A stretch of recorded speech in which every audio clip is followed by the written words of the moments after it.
I blew it with the last case and was fired from the agency.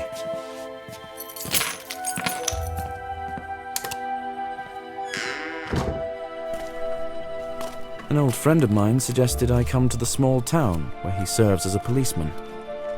This isn't the high season, so living there is quite affordable. The mountain air and the sea will benefit my mental health.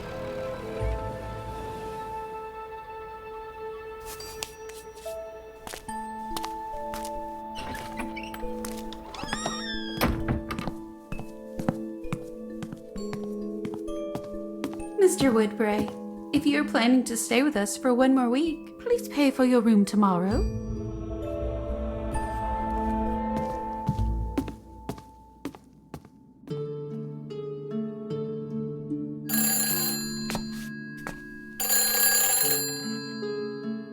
Hello? I heard that you are the detective who knows how to handle delicate cases. That happens to be one of my many talents. I need someone who will figure out where my daughter keeps disappearing to. That I can do. I chose you because you are an out-of-towner. Locals talk too much. I'm worried about her reputation. That's why no one should know about this case. Tell me where I can find you. My name is Marjorie Mortimer. You are a detective, aren't you? Consider this your first task.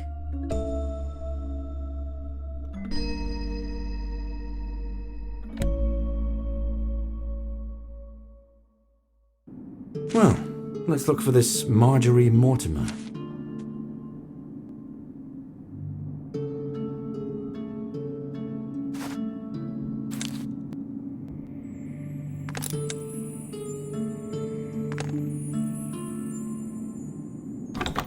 These clothes belong to the previous resident. When will they take them away already?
Oh no, I have to talk to her, and I think she is interested in me.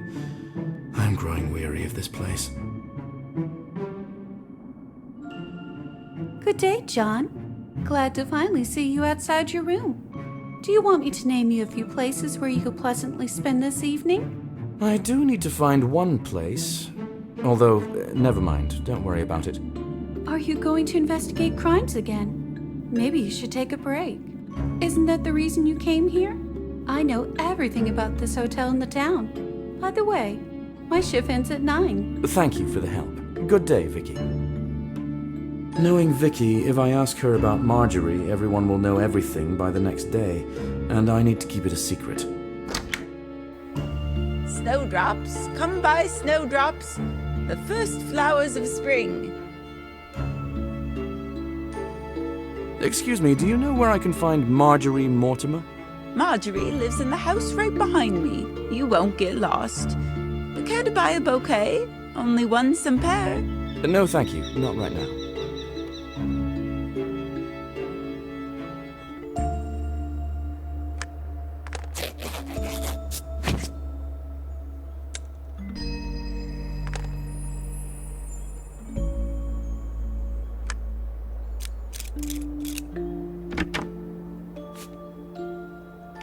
$3,000 cempairs. That is a large sum of money. Suspiciously large for such an offer. This is how I imagined her. Miss Mortimer, I am John. You called me to the hotel. Mrs. You've managed to find me without setting tongues wagging. That's a promising beginning. As I said, I need someone to uncover where my daughter Penelope spends all her days. I will pay you well. That's not quite my usual line of work, but nonetheless, I can help you. What do you know about her disappearance? Nothing. She leaves the house, and it takes her a very long time to return home. Longer than reasonable. When she gets back, pale as a ghost. She acts as though she's only been absent for only a few minutes, rather than hours. Why do you reckon that is? Might she be in trouble? I doubt it. She looks down and frightened, but unharmed. She would have told me. I want to know where she spends all this time. I cannot permit her reputation to suffer. Okay, I'll try to figure this out without causing a fuss. Where is she now? Any chance I can solve this through a good talk with her? She locked herself up in her room. We had a fight.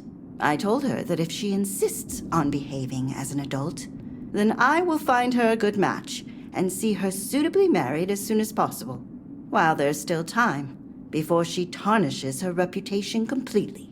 I take it she showed zero enthusiasm in response. She went wild. Started yelling that I had died inside after my husband passed away, and that now I'm nothing more than a shell of a person. Well, shell or not, I am the one who pays the bills, and she resides under my roof. What is the best way for me to get into her room if she won't open her door? Penelope stores a spare key somewhere in the house. I don't know where it is. Is there anyone else in the house with whom I can talk about her? I have 2 other daughters. You can talk to them. But they have a significant age gap with Penelope. They went to the beach, and I have business to attend to. The house is at your disposal. Try not to abscond with the china, will you? They have more than enough money. My best guess so far is that the young lady found herself in bad company.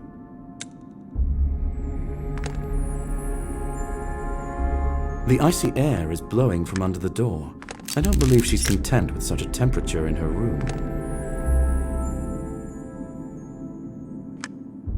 Unless she's no longer in it.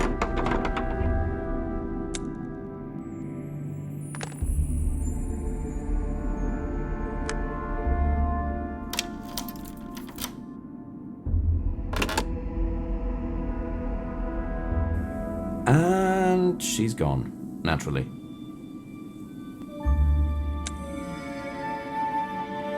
It's a good way out when all the doors are closed.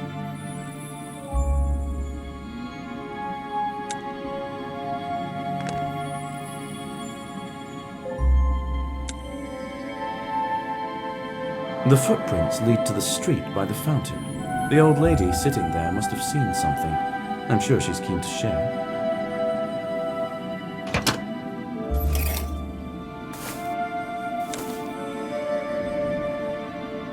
The dress hem is covered in wet sand.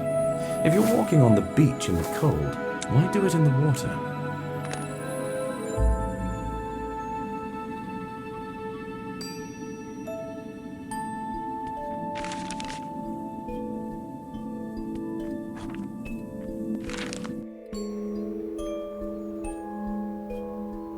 Hello again. Would you happen to have seen a girl, the eldest Mortimer daughter?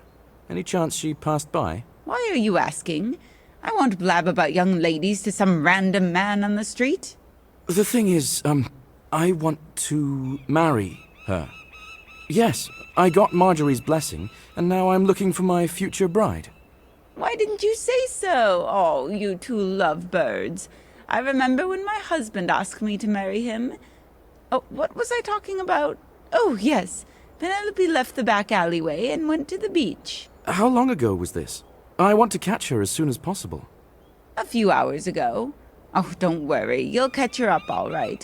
There's not much place to go here. Thank you. I owe you one. What good are your thanks to me? I'd rather you bought some flowers from me. She ran away not long ago. I might find her if I hurry. I can only get beyond this beach using the ropeway.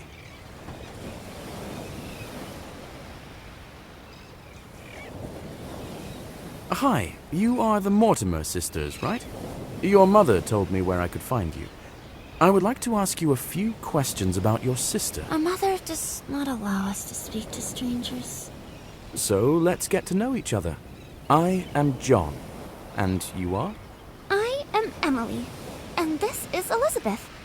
You are too old. What can we talk to you about? Well, flowers, for example. Don't go anywhere. I'll be right back.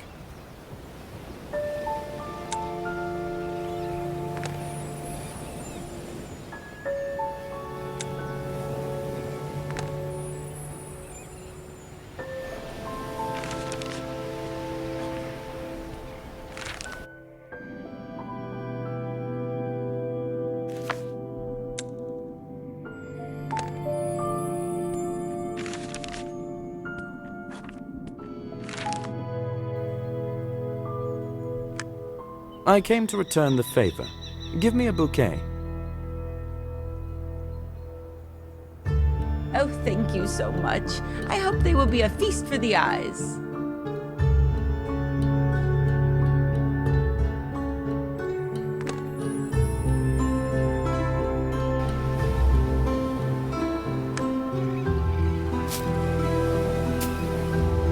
Well, what do you think of flowers?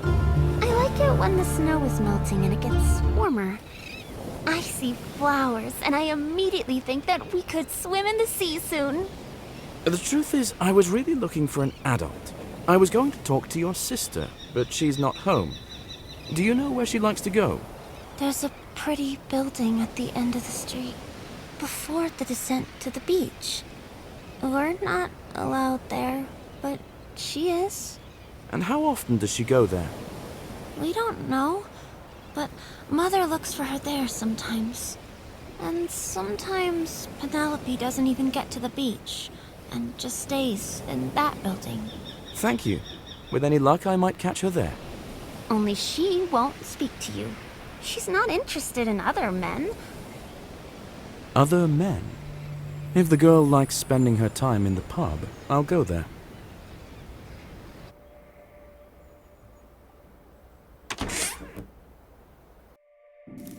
If the girl comes here often, the bartender should know her. And the policeman sitting here is my former classmate. He might know something too.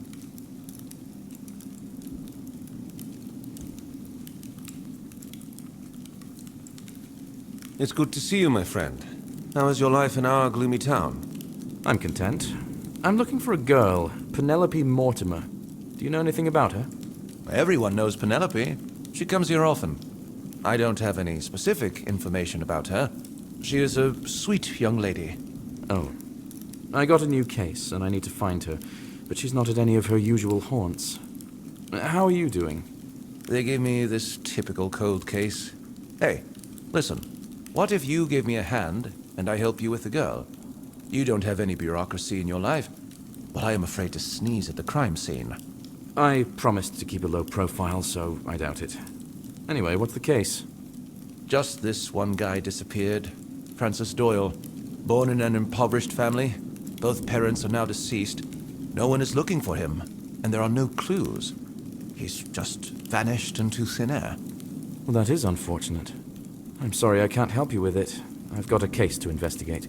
You've got this. Thanks. But if you change your mind, come to the police station. I'm heading there right now, and I'll be there all day.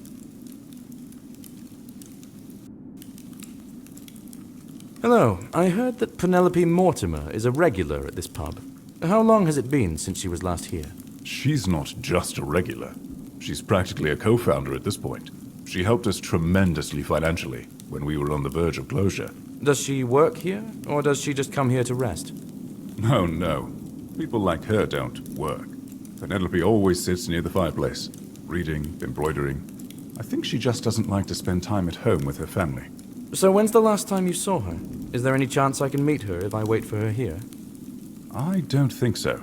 She's been coming less and less often lately. And when she comes, seems like she is lost in dark thoughts.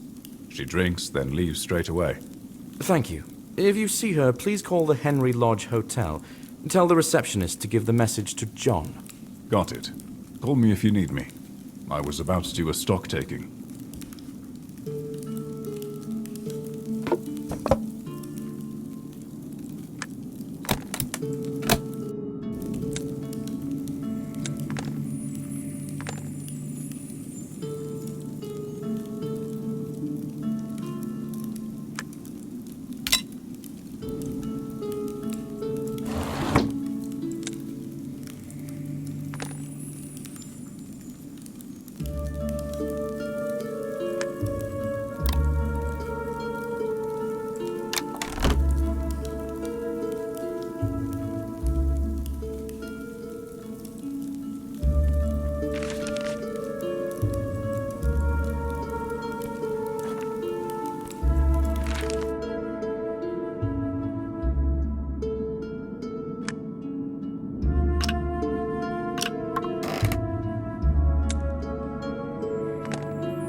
Francis Doyle.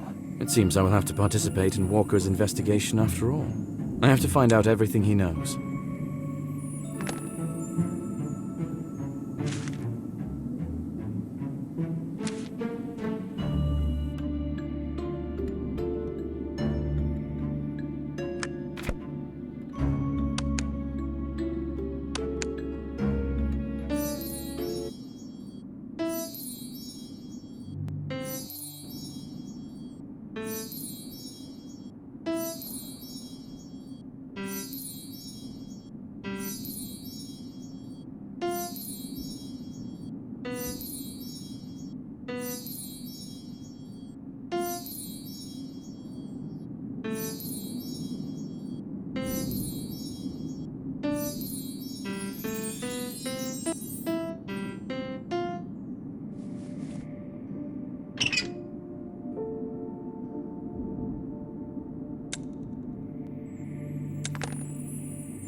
Walker, I am now interested in your case.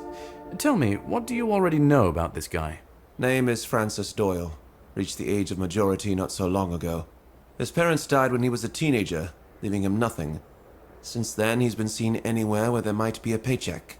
Did he at least inherit a house from his parents? Otherwise, where would he live? He lived in the utility room in that very hotel where you are staying. He got a job as a handyman there, so they gave him a room for staff. How could he even meet Penelope if they have such different social backgrounds? He took any work he could. As I understood, he wanted badly to save for a house. They might have met during one of his jobs. Thank you. Hopefully I'll find some traces of him. Searching the staff room should be easy. No one seems to monitor security at this hotel.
This is the back alleyway Penelope's window faces.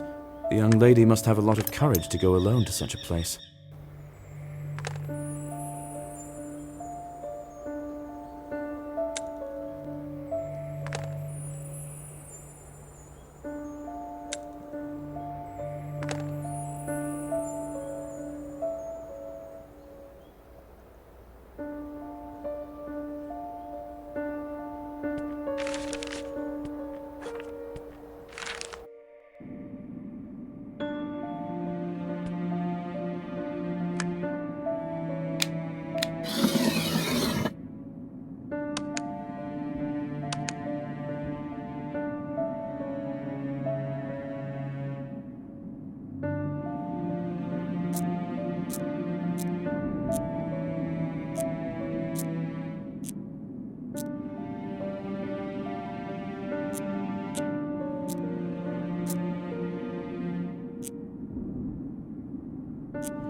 It must have been a letter to the previous resident. He's quite a character, I reckon.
Thought I lived in poverty.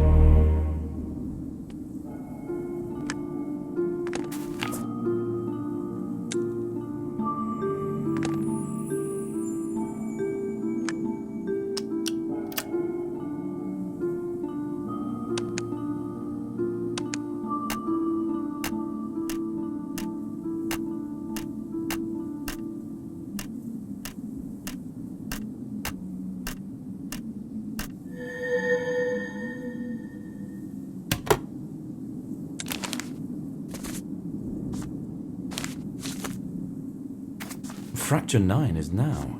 It's a relatively fresh letter. Penelope might be the last to contact him.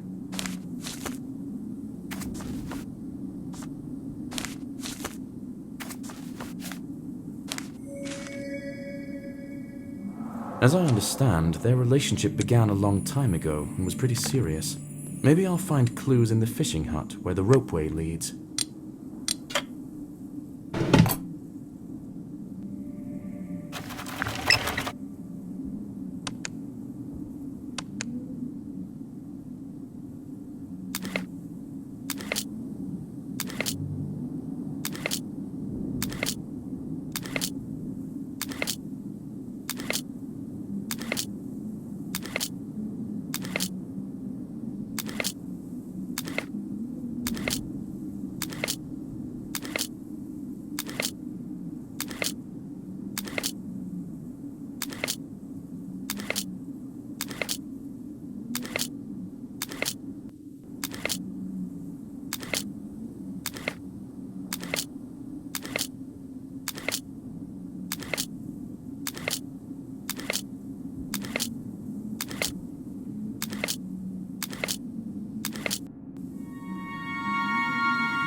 It's an affordable house. I could have bought it in the best years of my life. It seems that Francis had an eye on it.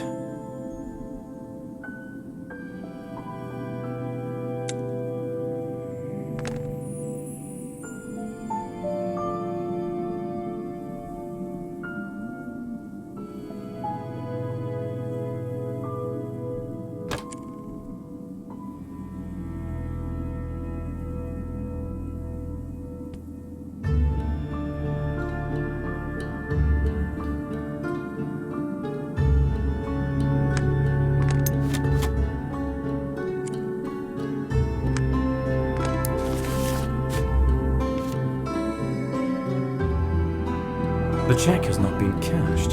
For some reason, Francis either decided not to do it or couldn't do it.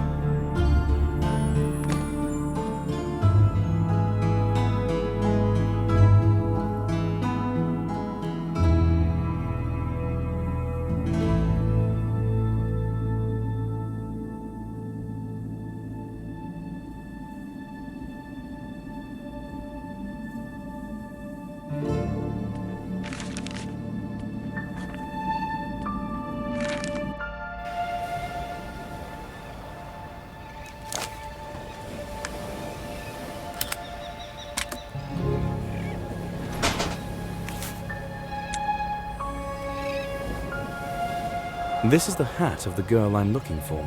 She's depicted wearing it in a family portrait at the Mortimer house. I might be close.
A massive bottle?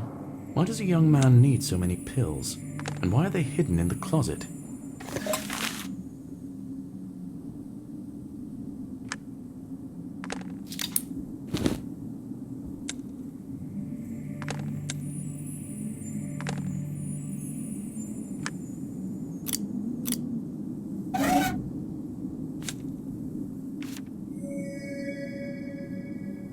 This is the work from the announcement in the square.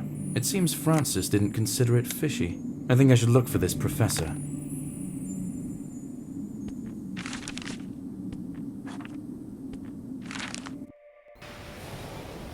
I guess the stairs were disassembled for winter, but using nails and a few boards might help me get there.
The ropeway should start running now.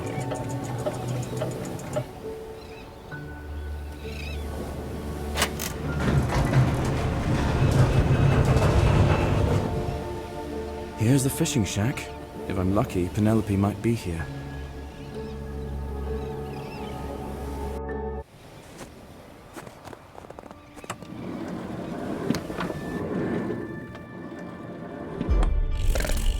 Francis! Run!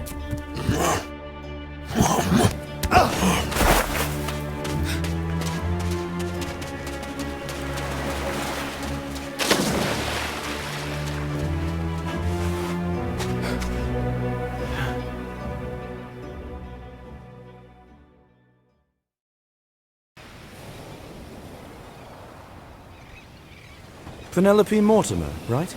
Yes? Who are you? Why are you here? I'm John, private detective. Your mother hired me. She's greatly concerned about you. She wanted to find out where you've been running off to. I should explain the situation to her, somehow. Concerned. Sure. She's afraid that I won't be able to make a good marriage, so she will have to keep spending money on me. You can return me home. I don't care. I already see that returning you home is not much of a solution. I am concerned that you called this creature Francis. Francis Doyle? Yes, this is my loved one.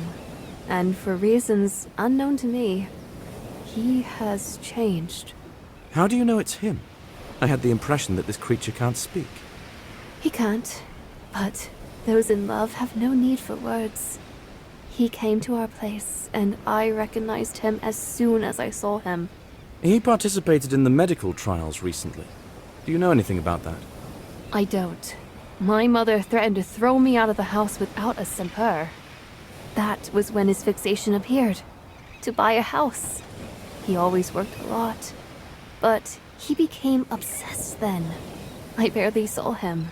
So you don't know who did this to him, or where? No.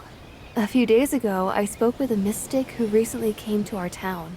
He promised me that he would perform a ritual that would fix everything and make Francis human again. But he couldn't make it work? I paid him in advance when I bought the ritual. He was supposed to come here to perform it, but he never did. And his store is closed. I haven't seen him since. Anything my mother pays you, I can pay you twice as much. Help me, and I will get all the money in the world for you. Just bring my Francis back. I cannot promise to bring him back. I don't know if it's possible. But I will do everything I can for you. The mystic store is behind my house. I think Francis settled in the cave not far from here. No one will find him there, and it is close to me. Okay. I'll try to figure out whether your lover can be restored to his former self. I hope I find the mystic in time. If he is a fraud, he might be long gone from town already.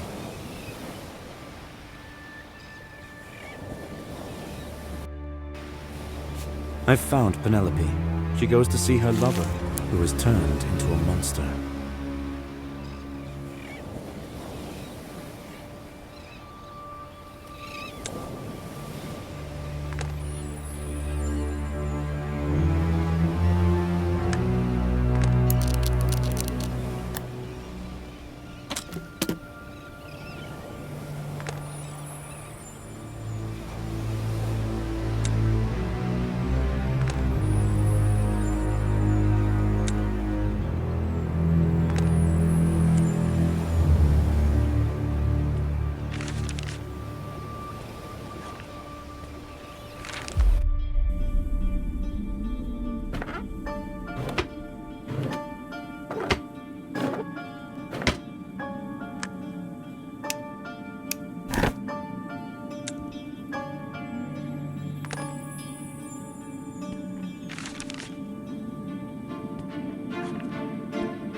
Just one record in the middle of the stash, and with no cover.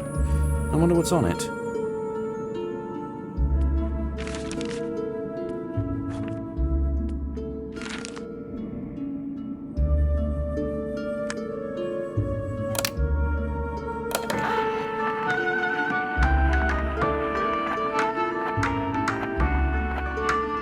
There's nothing unusual on this record, although it opened the hidden place.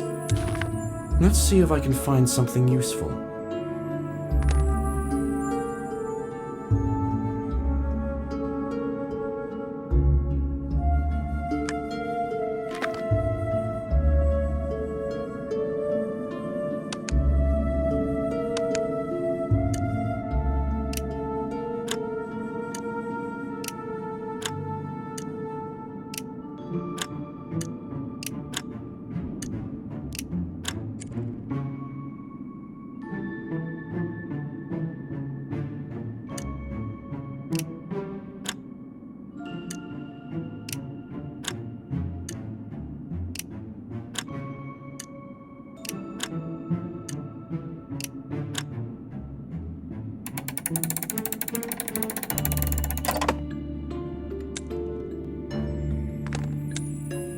Well, it's not much, but I am grateful for any coin I can get.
The lockpick is broken, but I managed to open the lock. The lights are on. Hello? Is anybody here? That's strange.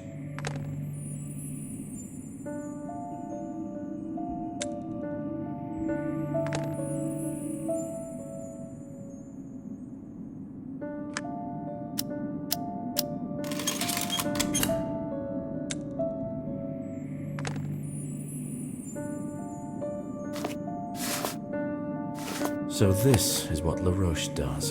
Disturbing. For what purpose might he seek participants?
I've seen occult scrolls like this.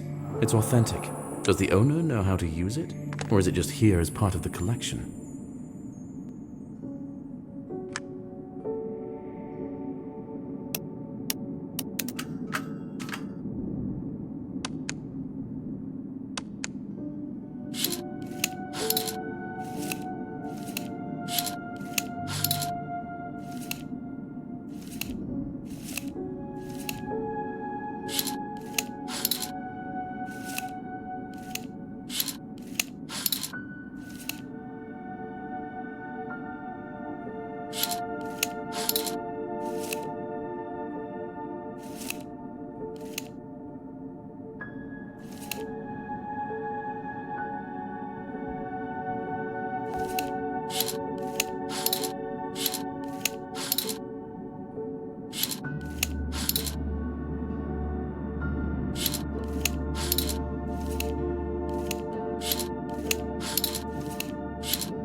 It's a mythological bestiary. Francis looked very much like this creature.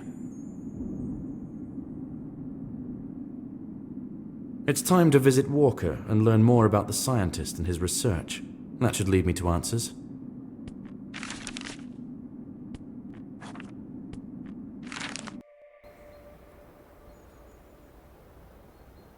Hi, every lead takes me to Professor LaRoche. Who is he? What do you know about him? Only that I have orders from above not to meddle in his business. Oh, come on, surely you can help me with at least something. I'm not a local. I can meddle in anything. You're right. Okay.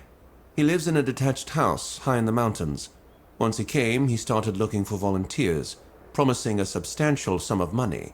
But the locals aren't interested. Mostly. How far from the town is it? Not much. There's only one decent road that leads there. I will give you the key to the gate.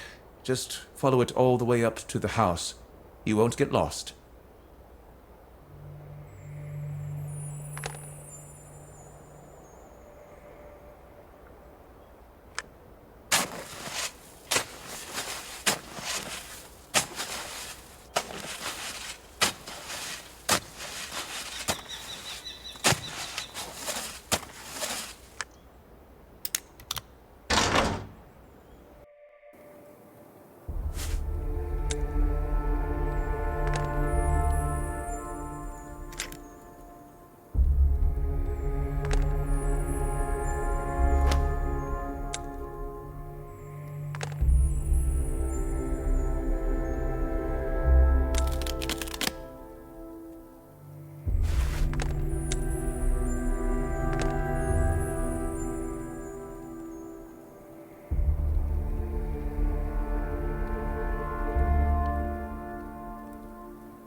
I need all the parts of the gate grill to open the gate.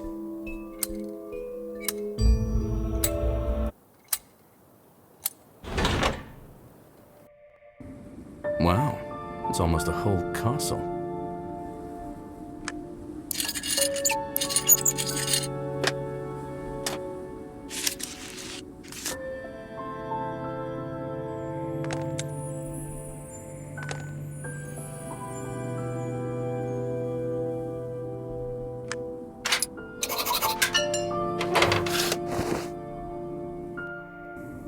Looks like this person is indeed capable of paying a substantial reward to participants.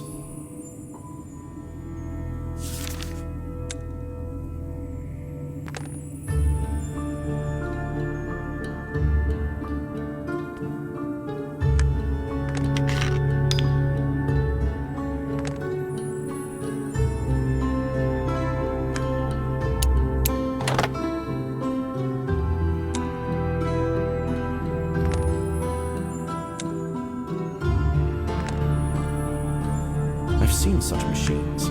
They work with punched cards and are used for cryptography.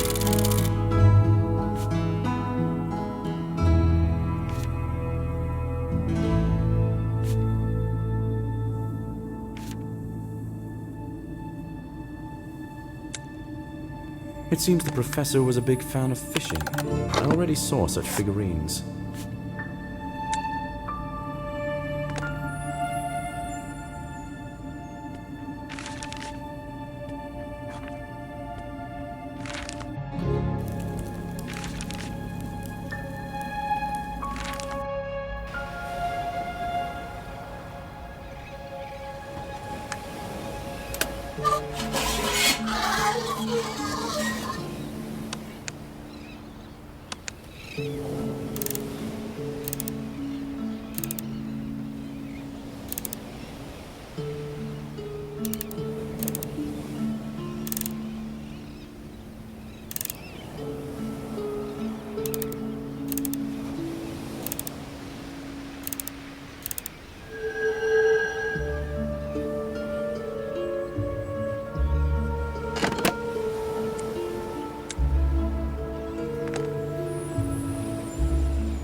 It's good that such clock keys are...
What happened here?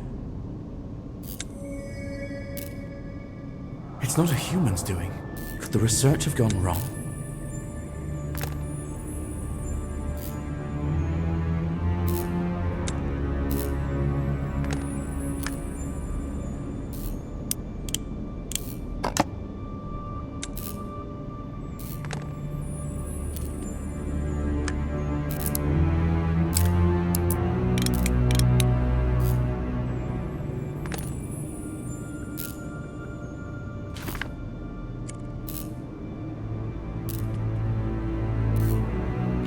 The indentations left on the paper can accurately I saw this book. This is why LaRoche came here of all places. He tried to get the biological material of this fish and introduce it into the human genome.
contract is vaguely worded.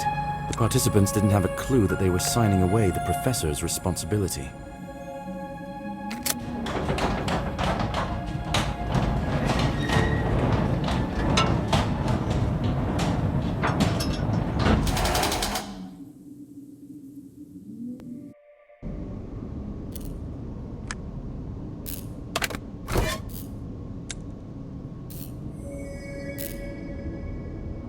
The boy had the same pills at home. That means he definitely participated in this experiment. Did he know what he signed up for?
I guess the successful experiment inspired the scientists to proceed to human trials.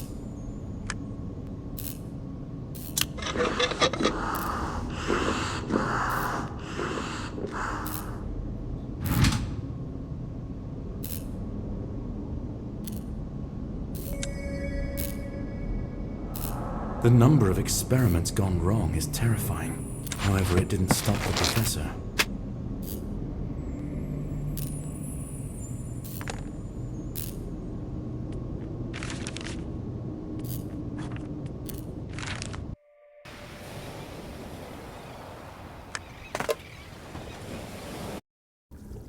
I don't see Francis, but there might be his things or something useful that might be a clue.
Francis was that very subject number 7.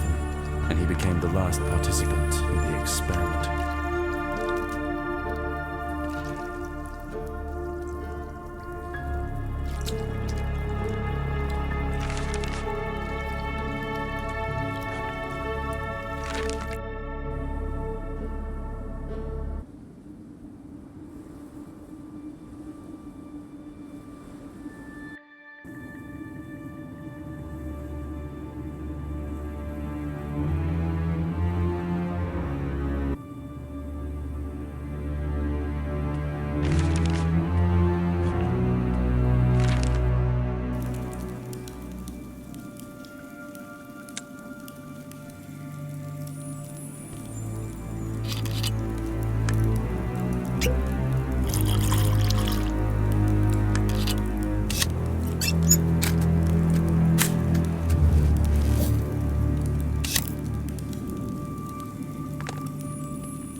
Judging by the notes in the research journal, I think Francis was the last subject. The experiment failed. He was doomed to die.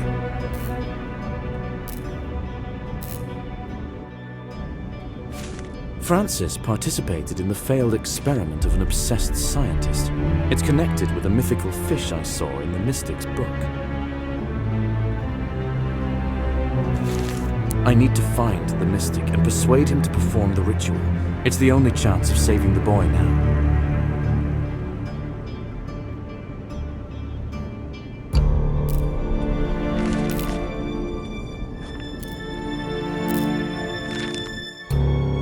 This bag wasn't here before. The Mystic is definitely still here.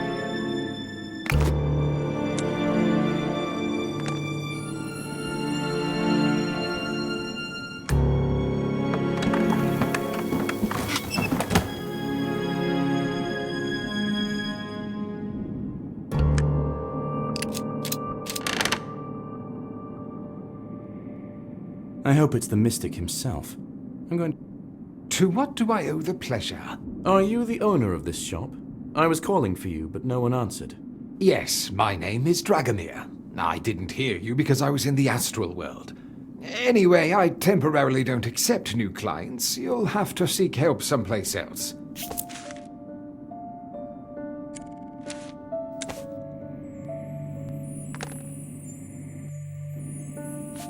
The Mystic doesn't know anything about the experiment and can't bring the boy back to human form. Unfortunately, occultism is powerless before science, but we will look for a ritual that might...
I brought the books you were talking about.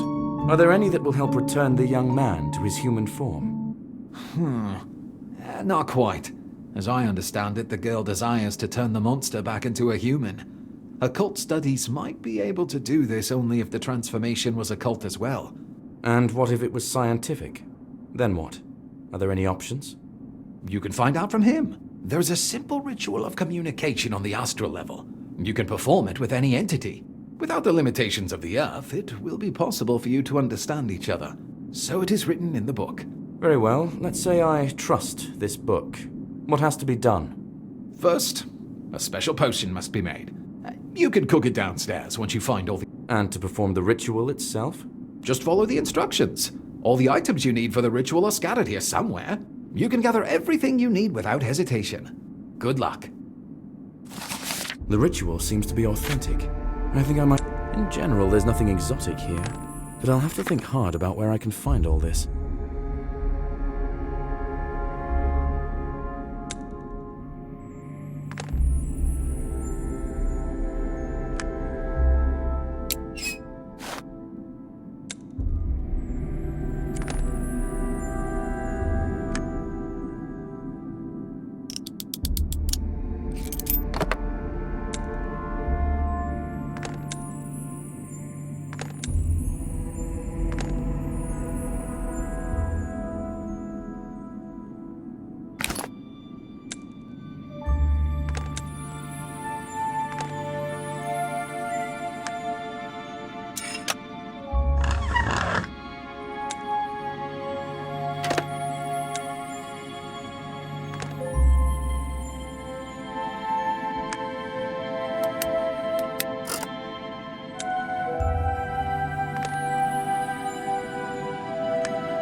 Great, there are all the items needed for the ritual. One less task to worry about.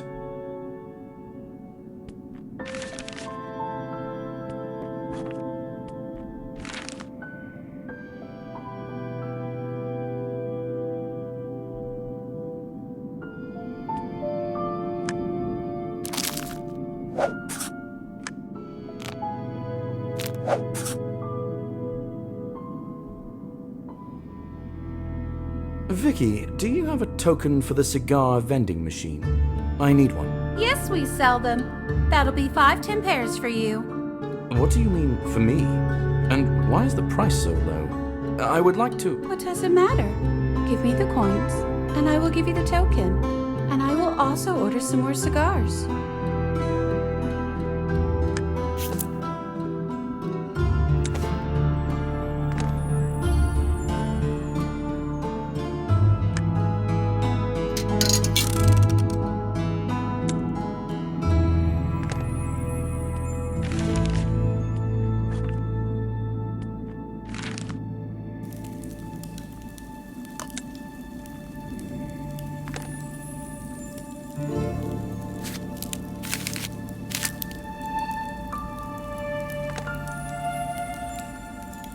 I'm glad that I found you here. Do you have absinthe? I do. 1 shot, 2 shots. I'm afraid I need a whole bottle. 700 milliliters. Wow. That will cost you. Yes, absinthe is expensive. I forgot I'm broke. Maybe you could come up with some work for me to do? You'd have to disassemble this pub and then assemble it back to work off the bottle of absinthe. Fine. Go to the warehouse and collect for me all the items I wasn't able to find. The warehouse is the room to the left of the bar counter? How can I get inside? I'll give you the key and the list of things. Just don't drag it out.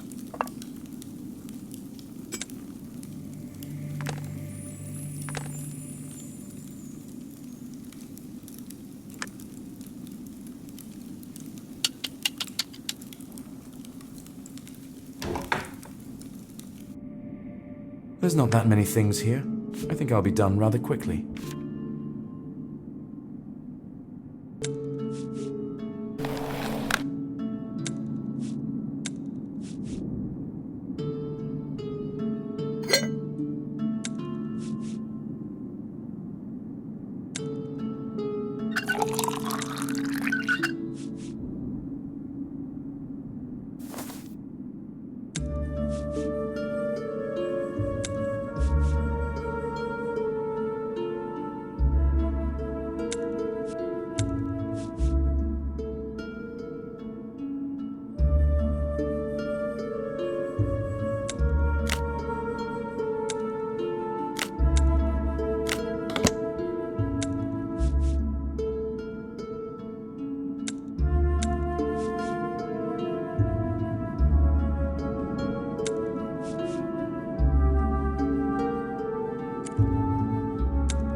Thank you for your help. Here is the bottle of absinthe you asked for. Just don't drink it all at once, or you might see the green fairies and whatnot. You know what I mean.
I hope I did everything right.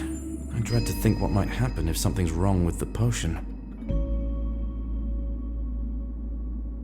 I'm ready to perform the ritual.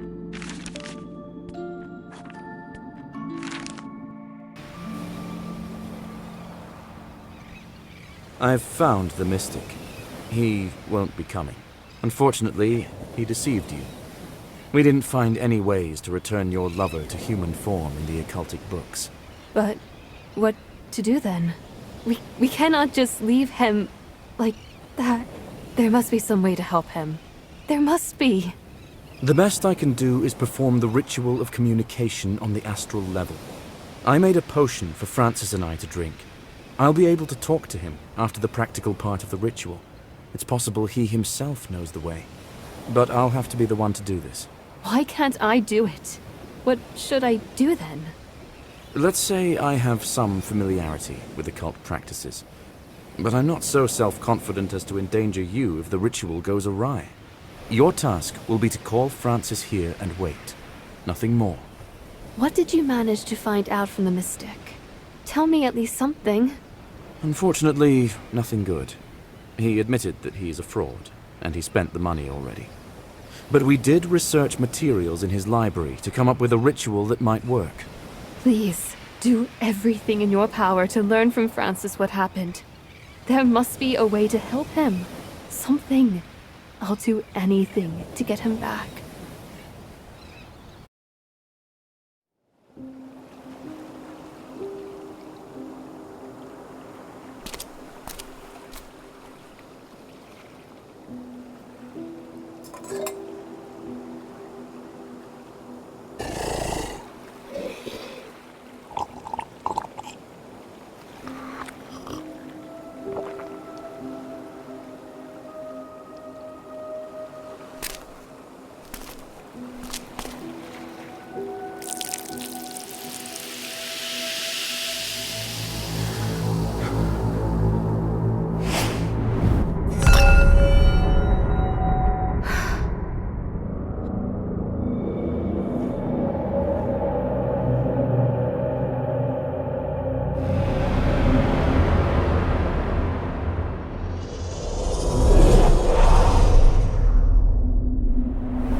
The ritual has worked, but I don't see Francis.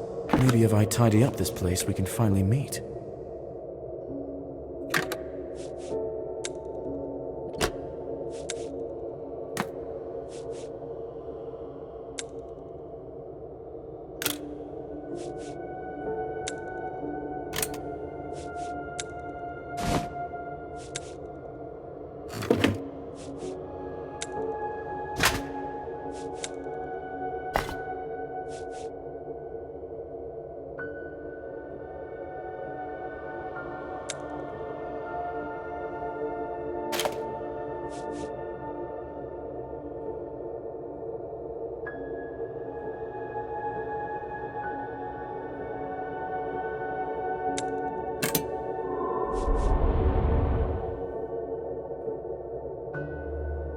Hello. Thank you for doing this. I lost hope that this nightmare would come to an end long ago. I'm Francis. You know me? Where are we? In the astral projection of our minds combined, I assume. Your name is John, and you are a visiting detective. I kept my eye on you. There's not much one can occupy oneself with in my condition. Penelope hired you, right? Yes. Correct me if I'm wrong. You participated in the experiment of the newly arrived scientist, and you were going to buy a house with the money you'd made. But no one warned you about what would happen. And the scientist turned me into a monster. Now I'm trapped in the disfigured body that was supposed to be a scientific breakthrough, but became my prison. Then you killed LaRoche and escaped the lab. I didn't want to kill him, but I wasn't myself anymore. Wasn't human. And this creature that became me was very scared and in a lot of pain. And it craved just one thing: to escape. How did you find Penelope? Why didn't you escape somewhere far away? I don't know. I think this animal part recognizes my feelings, and they seem to control it. And I'm seeking Penelope with all my heart. That's why my new body will not budge from here. Very well then. At least we know where to find you. How can we return you to human form? What? You can't. Did you see that crippled flesh? How can you undo this? The transformation process lasted far too long. It is impossible to reverse it. The professor talked about this many times. I saw the notes. All right. Maybe we can put you in charge somehow, instead of the monster. You don't understand. I am the monster. He feels me. He submits to my emotions. I feel his pain every second. A constant, dreadful pain. We are one. There must be some way to help you. You have to kill me, John. Please. If my mind perishes, my body will follow. I agreed to perform this ritual in order for us to find a solution. Penelope waits for you to return, more than anything in the world. What am I supposed to tell her? Tell her that my last letter awaits her in the hollow tree at our meeting place. And that I'm sorry. Why don't you tell her that yourself? Come on, help me out here. We have science and hidden knowledge in our hands. We need only find out where to look. Every moment in this body is torture. Even if I can share a little of it with my love, I don't know how long I can survive. Tormented by pain, both physically and mentally. Are you sure there's no other way out? I would very much like there to be, but no. I'm not a triumph of a human mind. I'm a monster, rotting alive. Nothing in the world can fix it. Fine. I will do it. I'm truly sorry that everything has to end this way. What should I tell Penelope? Tell her I love her. More than I love petting the fluffy cats and watching the dawn at the seaside. More than life. And don't forget about the tree. And the letter.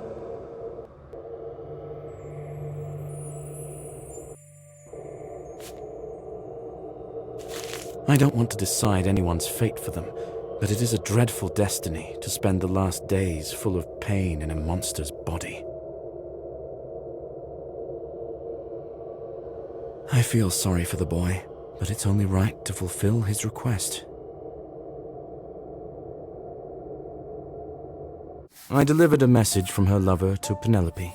In the end, she resigned herself to the fact that it was his decision to make. We both said our goodbyes to Francis the next day. I gave him one of the strongest poisons I had. I have not seen either of them since. I told Marjorie that her daughter just wanted to be alone, away from her family, where no one would find her.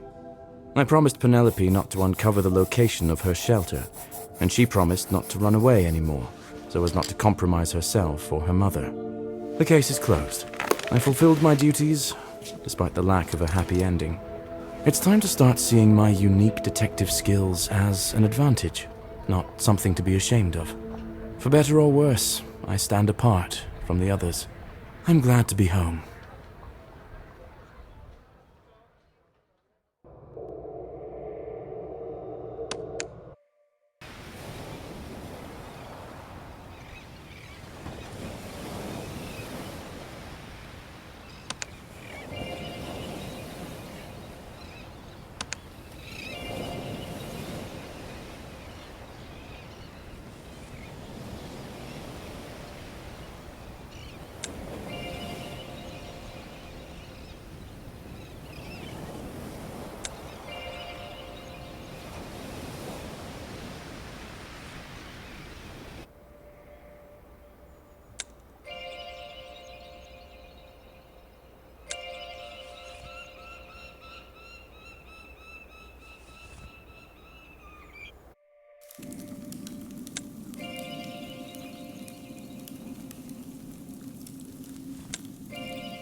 I'll show them to you. I wouldn't forgive myself if I lost the auction. The legend says that the great priest cursed these canopic jars, so no one disturbs him in eternal life. Do you truly believe in this?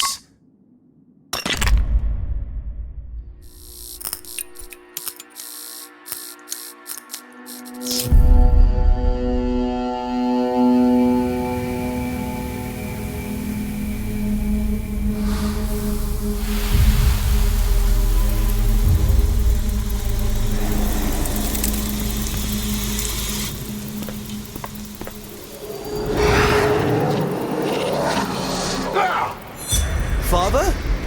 Father!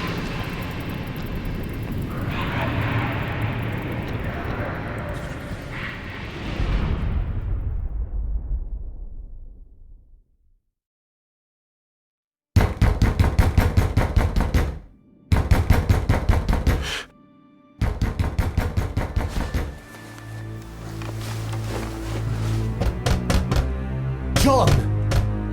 Open up, John!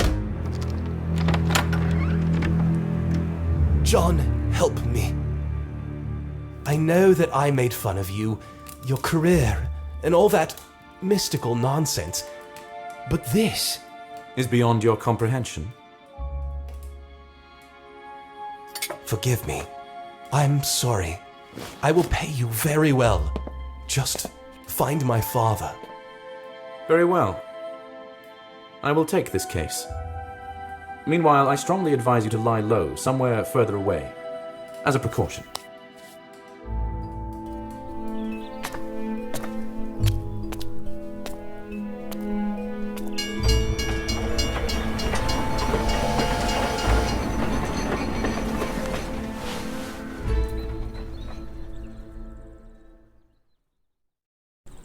I haven't been here before. I hope the locals will tell me where to go.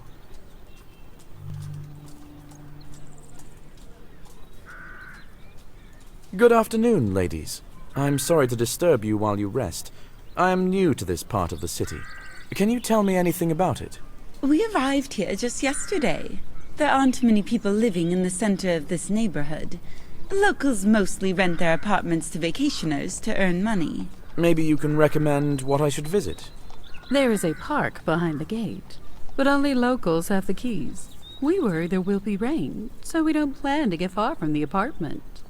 Your concerns are understandable. Running in the mud during the pouring rain is not the ladies' best entertainment, indeed. Thank you for the conversation. Trust me, these are the most picturesque places in the neighborhood. Nothing interesting or beautiful lies further than the center.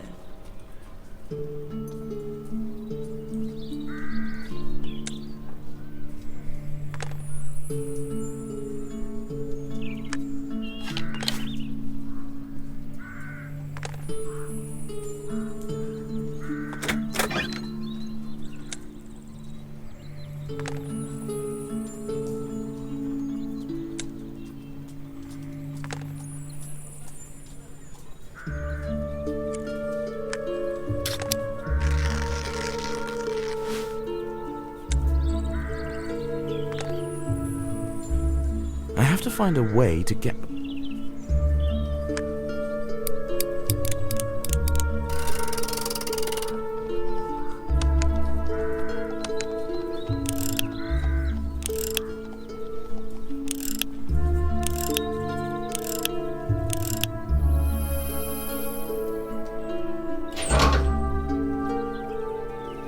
There are several paths.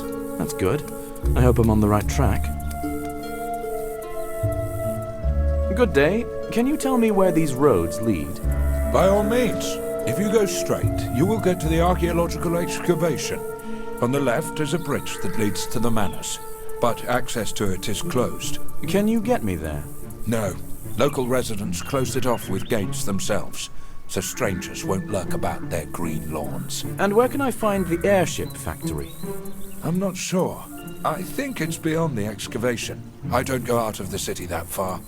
No one really wants to go near the excavation. There's a rumor that there was a cemetery there. Do you believe in the otherworldly? Well, how do I put it? I'm wary of it. Did you hear that a person has disappeared here? Disappeared how? Where did he go? From where? From the excavation? I suppose you haven't heard. Never mind. I must be mistaken. Thank you for your help.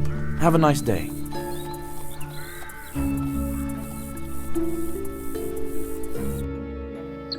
And here is the excavation site. It's more impressive than I expected. I should look for who's in charge. Hello, my name's Edith Barrow. I'm in charge of this excavation. How may I help you? John Woodbray. I'm in the market for a house. Also, I heard someone has gone missing here. I'm not aware of anything like that. It's very peaceful here. Beautiful, even. No crime whatsoever. If I may ask, what are you researching here? Is it your initiative, or have you been sponsored? The owner of the airship factory is funding this excavation. He has a particular interest in ancient artifacts, so when we discovered burials here, he wanted the site fully explored. You seem to know plenty about him. Do you know him well? Hardly. He provides funding for our expenses. Aside from that, we have no contact with him. Where does this road lead? To the airship factory. I imagine you'll find people there who can entertain your unusual questions at length. And I need to get back to the excavation. Sorry.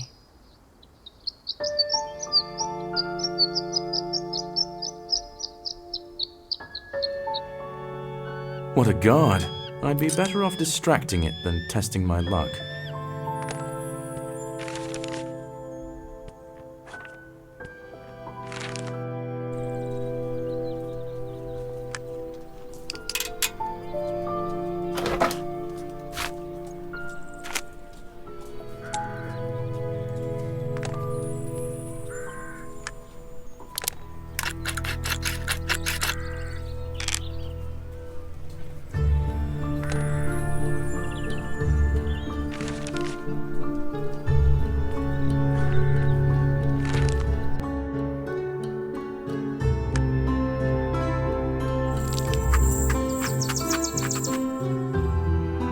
The dog loves this canned food.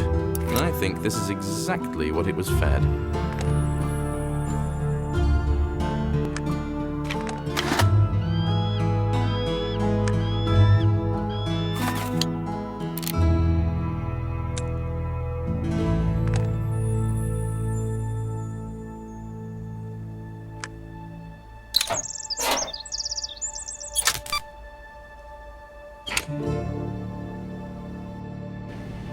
I have someone to ask for directions. Excellent.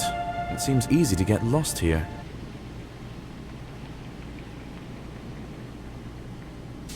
Good day. Do you know if any of the bosses are on duty? The director's here. He's always here in the first half of the day. His office is behind me. Did you hear anything about the disappearance of a man? Yeah, it happened right here. In that airship out on the strait. Them Egyptian ghosts. They went and snatched some fella. Have you heard anything else? Don't nobody know much of nothing. The boss, he locked up the door right quick after. I just hope it ain't catching.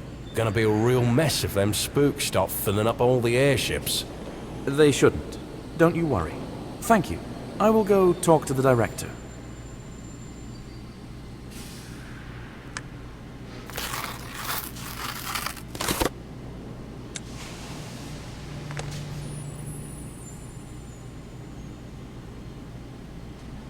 Good day. It is you who's in charge here, right? I am second to the owner. Although since the owner is gone now, I guess the answer is yes. Barnaby Croft. Nice to meet you. John Woodbray. The pleasure is mine. I've been told that the owner disappeared. Do you know anything about that? I know that he had just returned from another auction. Everything else is just chaos now. We are waiting until the lawyers start working on this. What was he doing at the auction? Did he have a specific purpose there? Artifacts of ancient Egypt. His pursuit of them has lately gone beyond reason. He was waiting to purchase the new collectibles with anticipation, especially some 4 jars. Do you know him well? Who? No? Sure. He's not one of those owners who doesn't give a fig about what's happening at his factory. We weren't friends. but we respected each other's opinion. Did he take an active part in the factory's operations? Not in the process itself, but he's often brought new technologies from other countries, implementing his unusual ideas. I think of him as a true innovator. So you haven't had any disagreements in terms of the factory management? No, we've trusted each other. He concerned himself with the broader direction of manufacturing, and I with the day-to-day affairs and improvements. Do you have a key to the airship where all this happened? I see you even know some details of the disappearance. Very well. I'll give you the key. I hope you can find it all as soon as possible.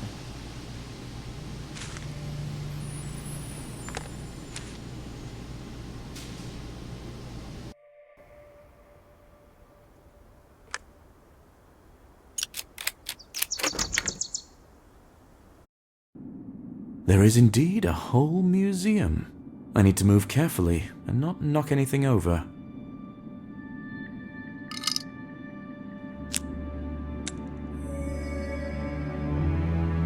It's a Scarabaeus satyr, commonly known as a sacred scarab. They're not exclusive to Egypt, but they're certainly foreign to these lands. The gauze is ancient and, judging by the smell, soaked in some embalming solution. But where is the mummy that would be wrapped in it?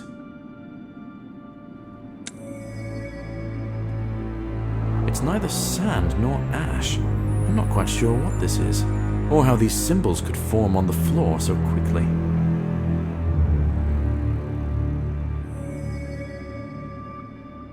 Embalmed organs were placed in such jars during the mummification process.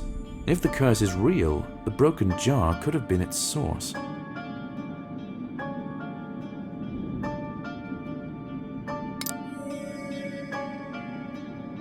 The glasses are all cracked.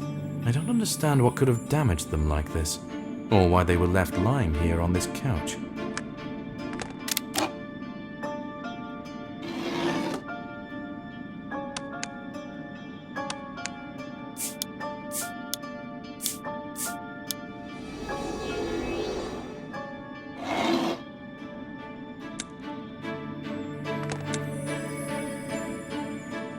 This gas is so dense that it still hasn't dispersed from the locked closet. Where? I need more information about the missing person and his interest in ancient artifacts. I think the factory director knows him well enough to help me find new clues.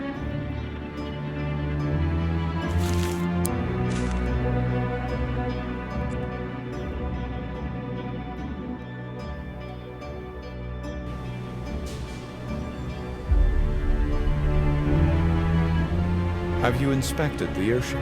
What was your impression? I think you were right about his passion for the artifacts being excessive. Did he tell you anything about them? Only in general terms. He wasn't himself lately. Sometimes gloomy and quiet.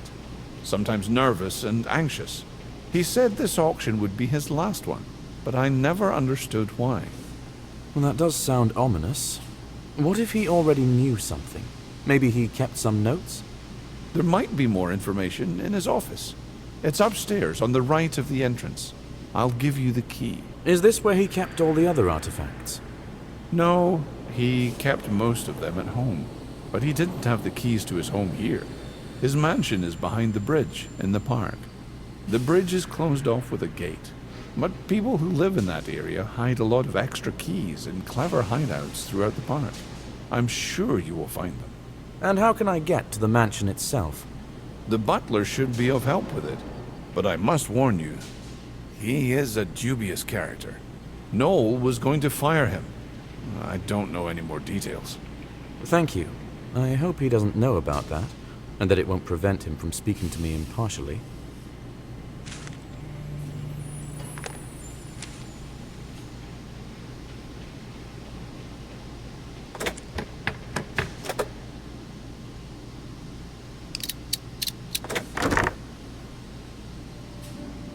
Everything here looks pretty modest at first glance. There are no artifacts. I think I should take a look inside the safe.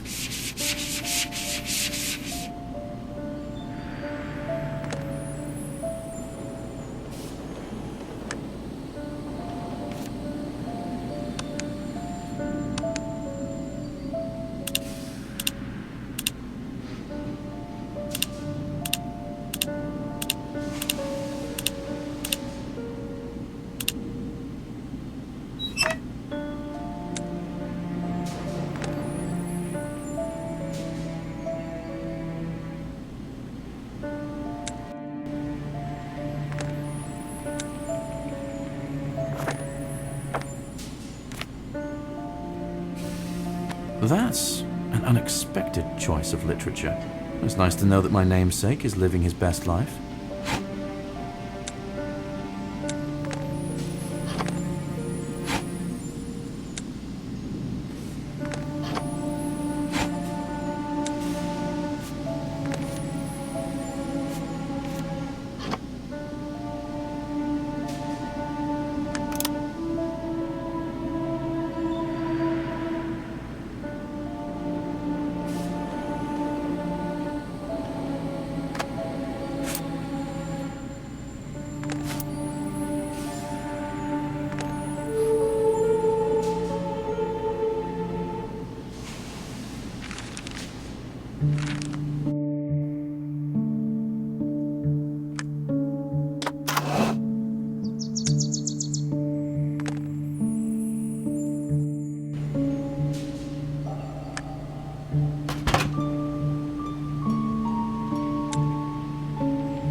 It seems the archaeologist's workday is over, and everyone's gone home.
Dear me, what grand mansion. Hello again. Edith, is it? Is this your house? That's right. I worked hard to get where I am now, and I'm proud of it. And you should be. It is an impressive achievement for an archaeologist such as yourself. I'm not sure I follow. I'm saying that it's rare to see such a self-made woman as you are, and I merely wish to express my admiration for your accomplishments. Ah, thank you. That's very kind of you. If you need anything else regarding the excavation, you can visit me here. I don't think we'll be returning to the site anytime soon. I promised my team the evening off. Well, thank you for your offer. I think I just might. Until later, then.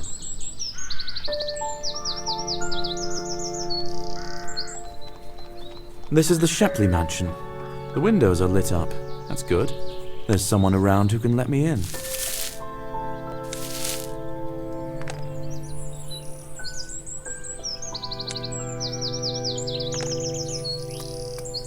I hope it won't take too much time to find him.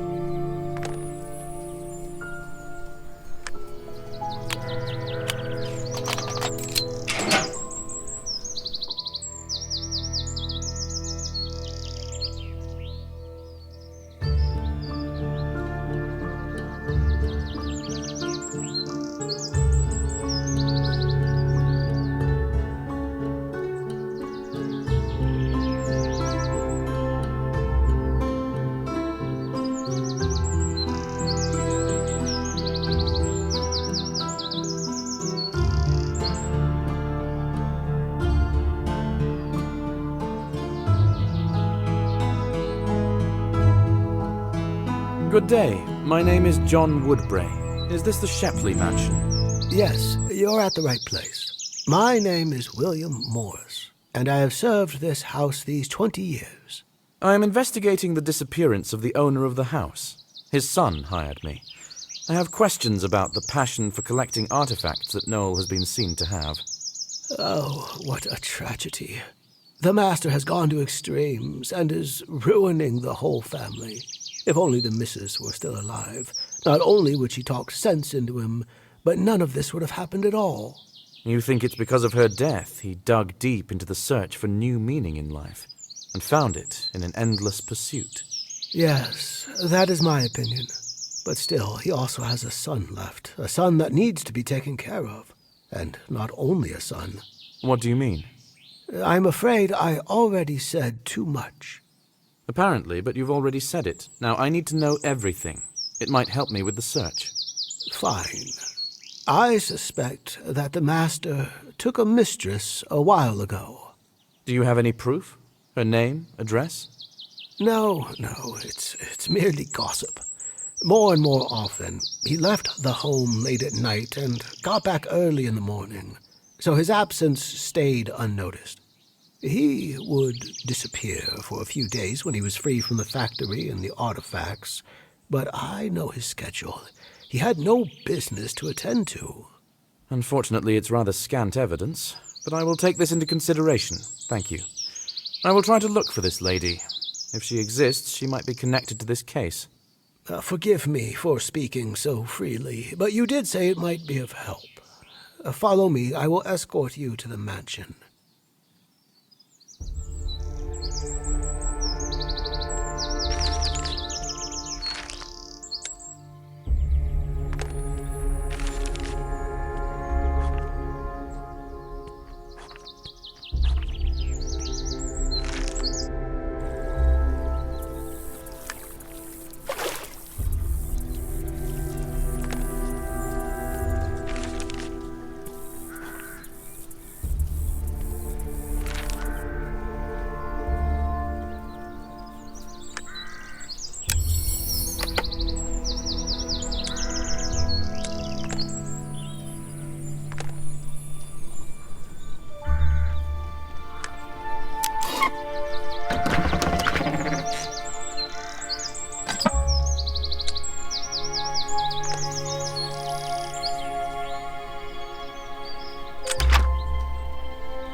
guess I'll start the search from whatever door I can open first.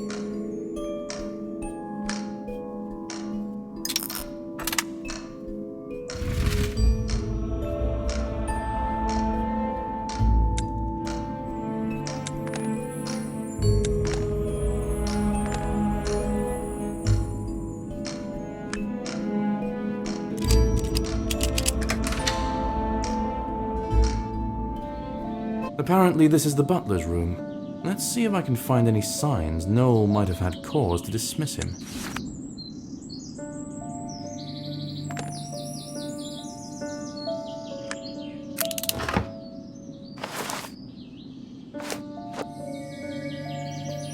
It's a nice place, but the duration of the rent suggests that it's not for vacation.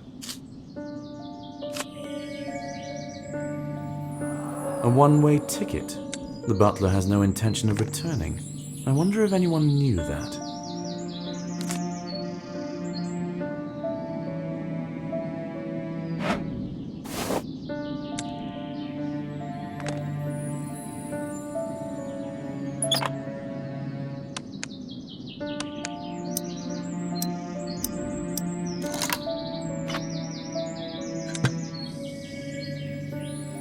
What an unusual acquisition for a butler.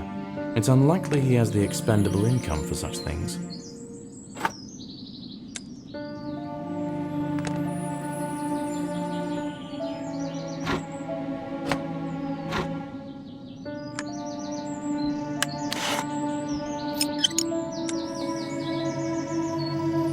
The butler introduced himself as William Morris. This watch doesn't belong to him, but rather his employer.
Here is the room with the artifacts.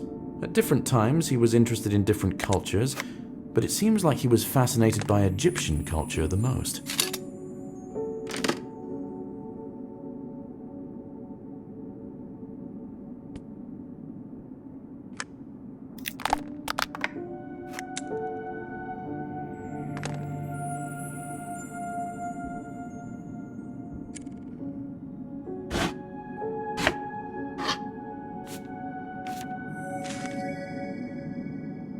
The butler might be right about the mistress. You don't pay just anyone's rent. I need to check this address.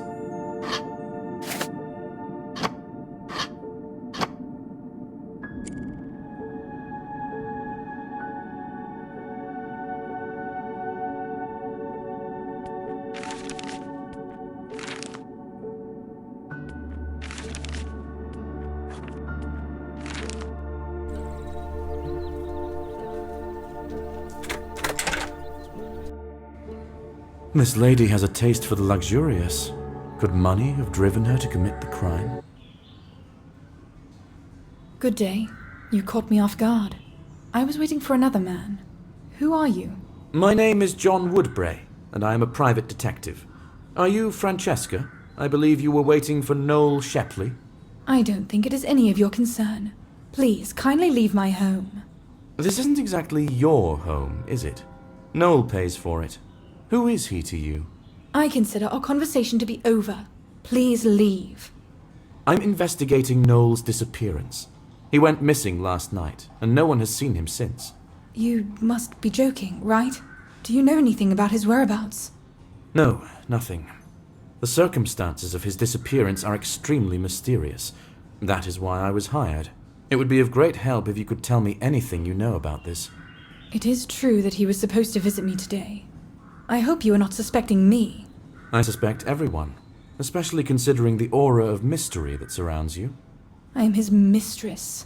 Nobody knows about me. I am not in his will. Once the rental time is due, I will have to move out and sell his gifts one by one until nothing remains. Perhaps you hoped to have greater wishes granted by him? He was already fulfilling all my wishes. My biggest wish was to be recognized in society as his fiancée, and he promised me to turn this wish into reality. I have no reason to hurt him. Maybe you know someone who had a motive then? I don't want to point a finger at anyone, but a serious conflict took place, which had two sides. On what subject? What sides? Noel wanted to sell the factory so he could keep collecting the artifacts and sponsor the excavation, and his friend Edith was pressing him to do it as soon as possible. Edith? Edith Barrow? The woman who is in charge of the excavation? Yes.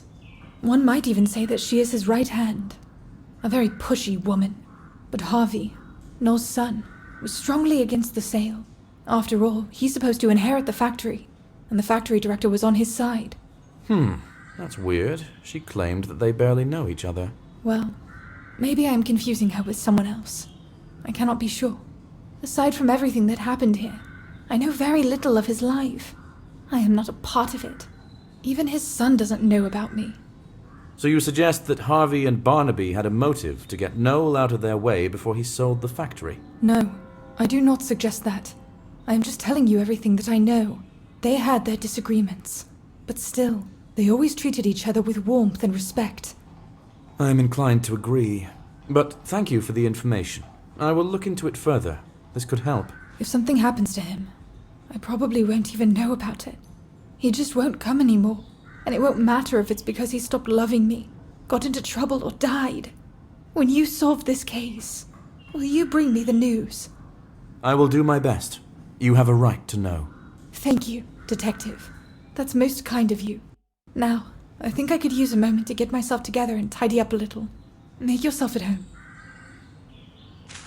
I still think I should look for evidence to confirm her words.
So if Noel dies, everything that belongs to him will pass to Harvey.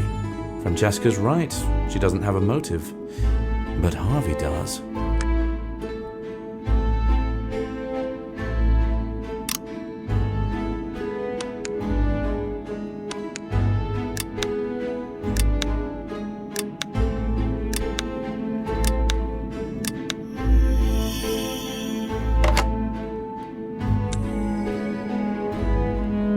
The artifact I found in the butler's room looks like it was taken from here. I surmise that's exactly what happened. The butler may have sticky fingers, but I didn't come here to accuse him of theft. Maybe if I put some pressure on him, he'll tell me more.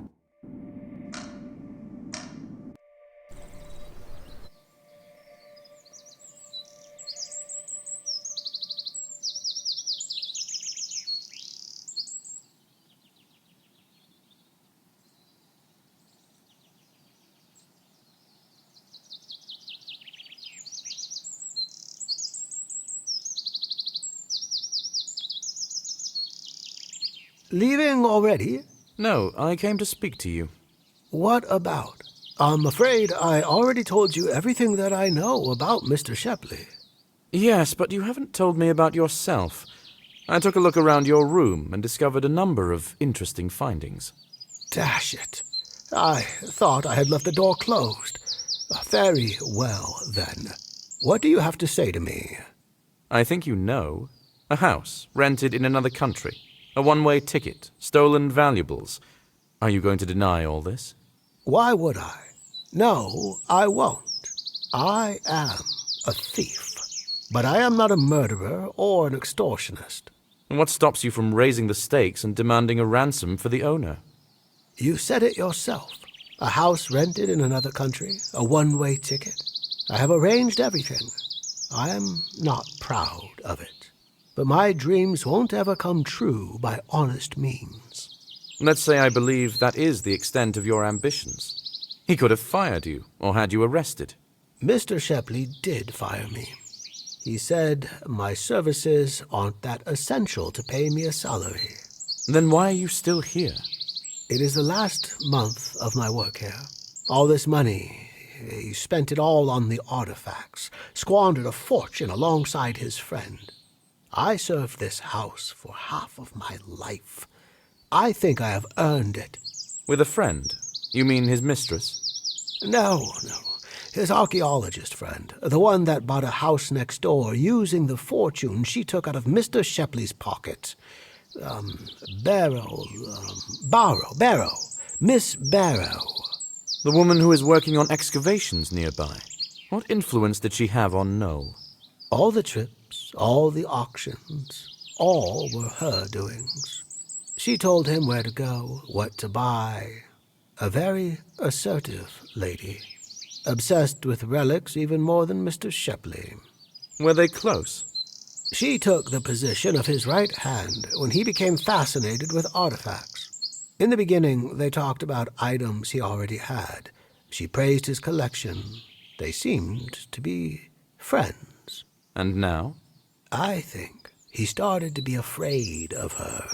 It looked like he had reduced his collecting activities just to avoid crossing paths with her. That's odd. She said that she and Noel are barely acquaintances. Yes, it is odd indeed. She has clung to him like a leech. Well, you don't have to believe me. I will give you the key to Harvey's room. There might be something useful for the investigation. Thank you. I do believe you. But let me see if I can find evidence that will confirm your words. It seems the butler had entirely different plans, and his master's disappeared.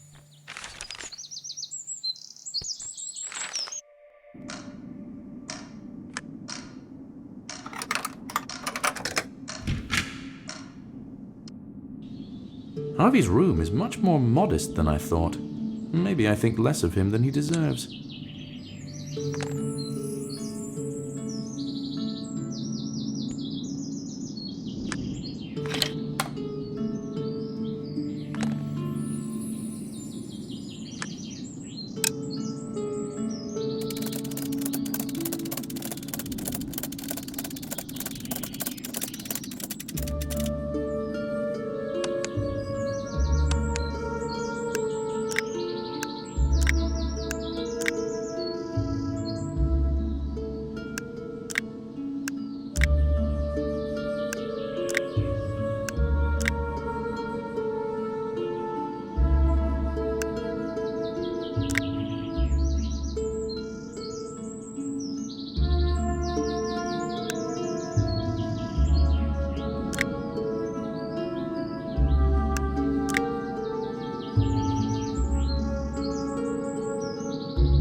It's an annual report about profits and losses with the director's commentary. The factory is on the verge of bankruptcy. Why was I not told about this?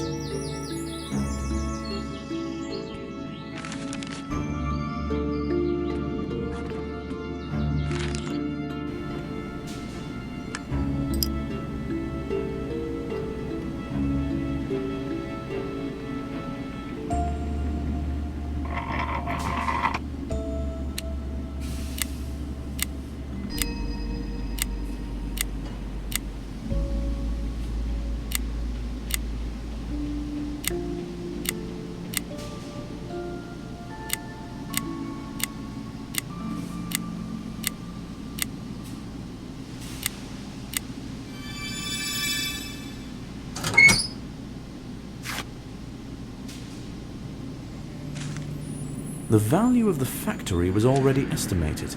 Looks like Noel was determined to sell it as soon as possible. That's certainly credible grounds for the alleged conflict.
Is it worth biting the hand that gives you such luxurious presents?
Noel withdrew enormous sums of money from the factory funds, and he transferred them to the contractor Edith Barrow for her consulting services.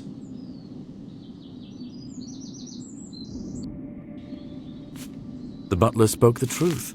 Noel spent an enormous amount of money on artifacts, so it's possible he could have dismissed him. William doesn't have any reason to kidnap his employer. He already got everything he wanted.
It seems Harvey and Barnaby managed to talk Noel out of selling the factory to just anyone. He sold it to his son, so that he could carry on the family business.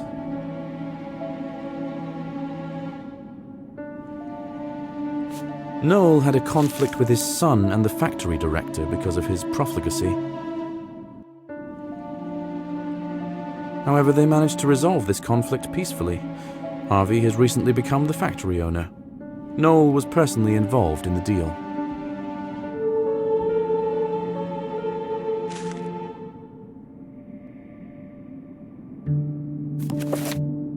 Edith offered me her assistance. I'll ask her to decipher the writings.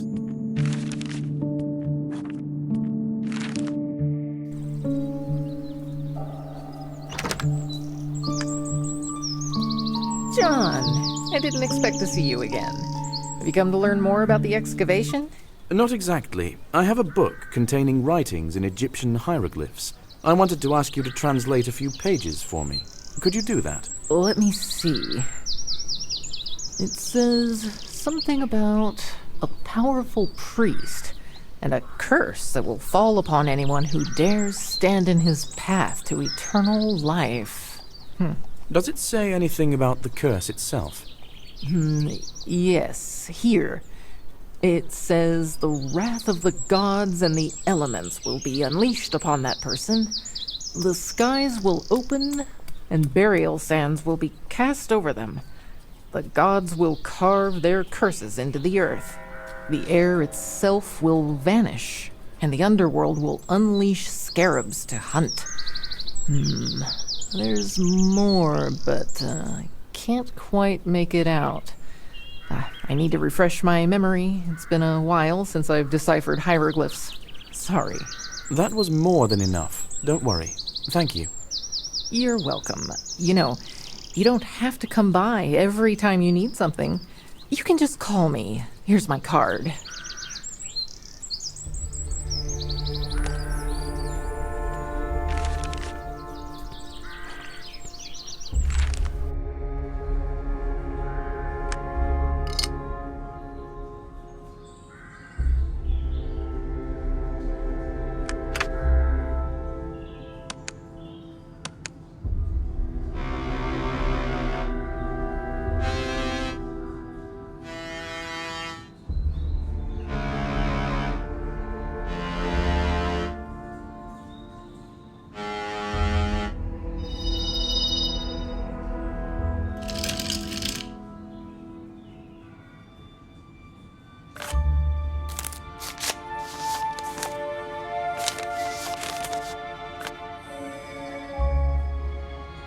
Noel had serious intentions regarding Francesca, and he was ready to fulfill them.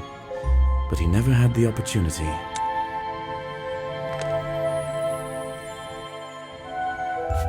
Francesca is genuinely saddened by Noel's disappearance.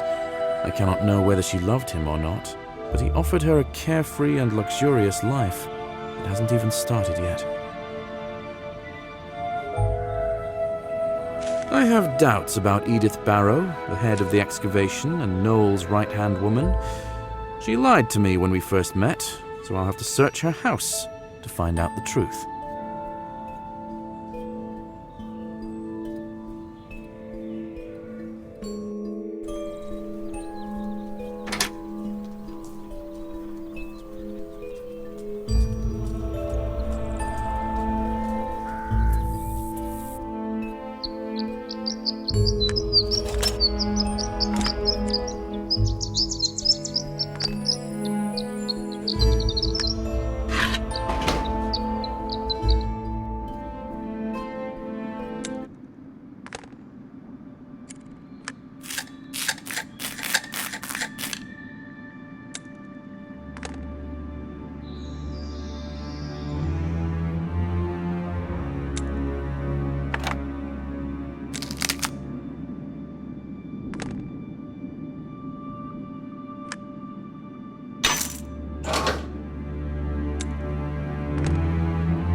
Are you the one who runs the excavation near the airship factory? Yes, that would be me.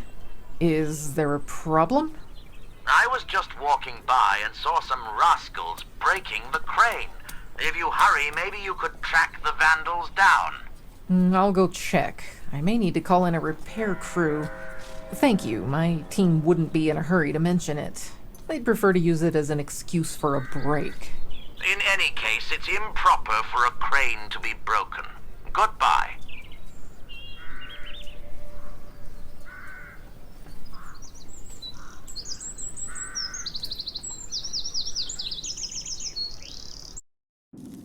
The archaeologists certainly don't suffer from poverty, but this is excessive.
already saw something like this.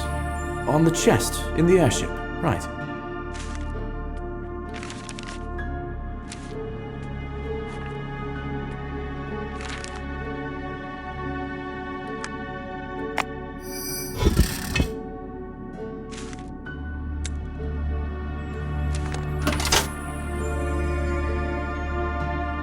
A secret entrance. If I follow the trail, I might quickly find... Just how many of you are still roaming here? Excuse me? I could shoot you, you know. There has certainly been a misunderstanding. My name is John Woodbray, and I am a private detective. I'm investigating a kidnapping. Oh, you may be on the right track. I saw some people here from a distance. They seemed to be carrying something. I began to shout at them and they scattered like cockroaches. Trampled the grass. Could you see any of them? At least any distinguishing features? No, only dark silhouettes. It was at night. There's an old dugout here. They were hanging around it. You might want to take a look at it.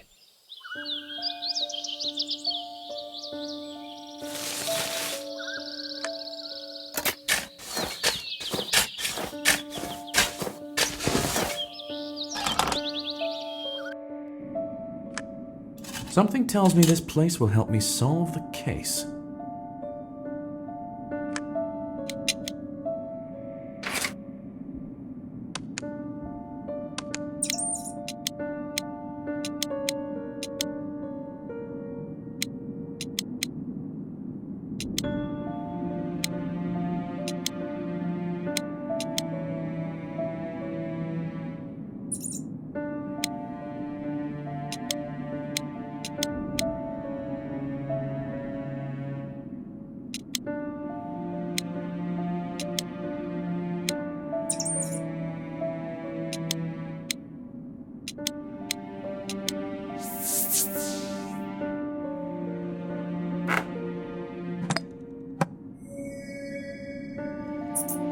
This is magnetic paint. It's perfect for organizing the chaotic movements of materials that can be magnetized.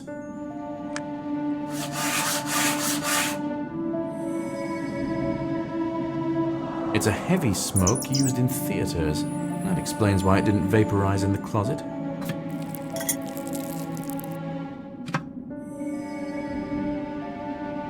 I found the same kind of scarab in the airship. That means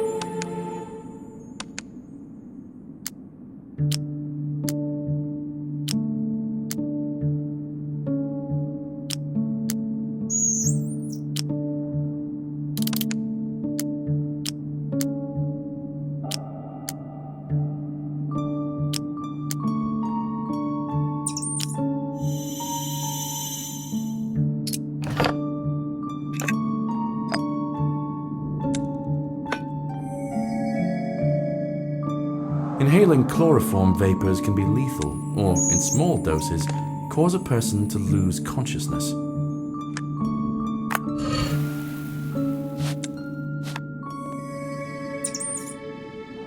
The gauze is identical to the one I found in the airship, and smells the same. Most likely, the mummy was removed from that...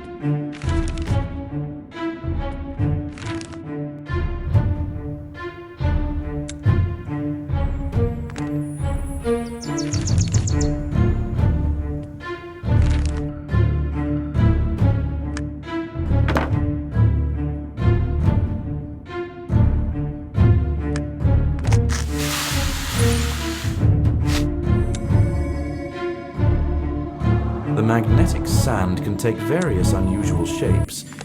Hieroglyphs, for example, with little help. This crime is a thorough staging of the Unleashed Curse. Someone recreated a passage from the ancient book in real life, using the right equipment. But who?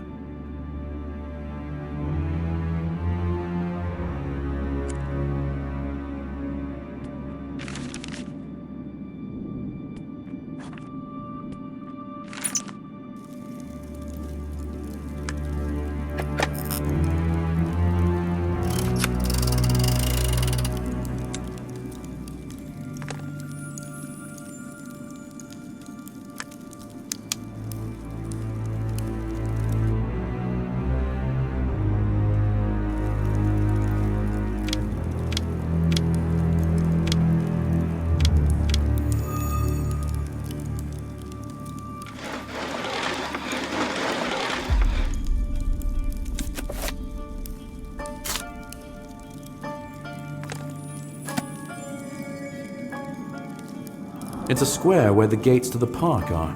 The building with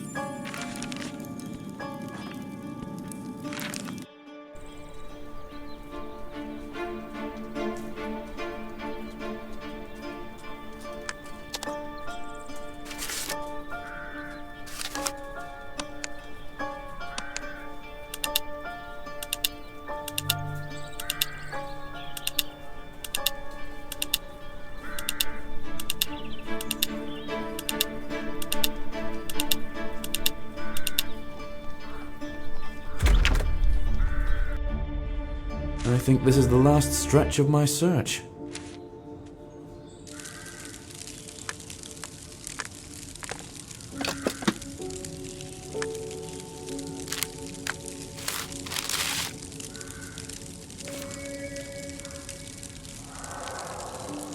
Noel wanted to terminate the contract with Edith himself. I suppose his close people managed to influence him. It seems that she didn't like it.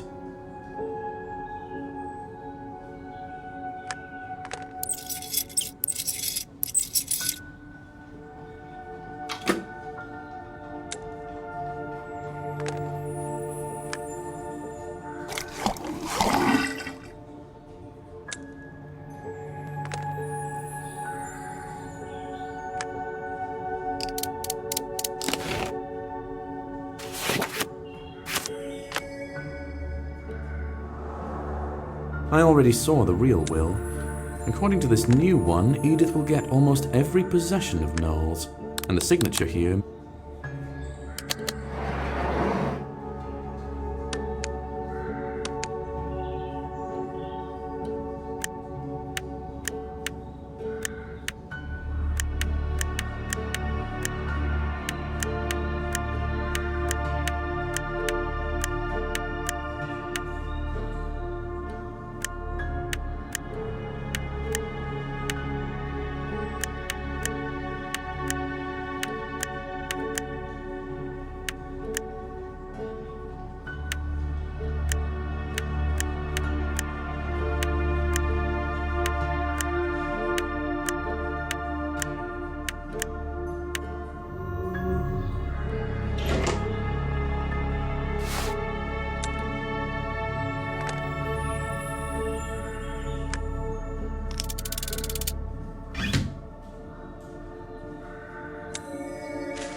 Noel wasn't killed recently. Whoever did this is likely long gone. Chasing them would be fruitless. Harvey will be devastated.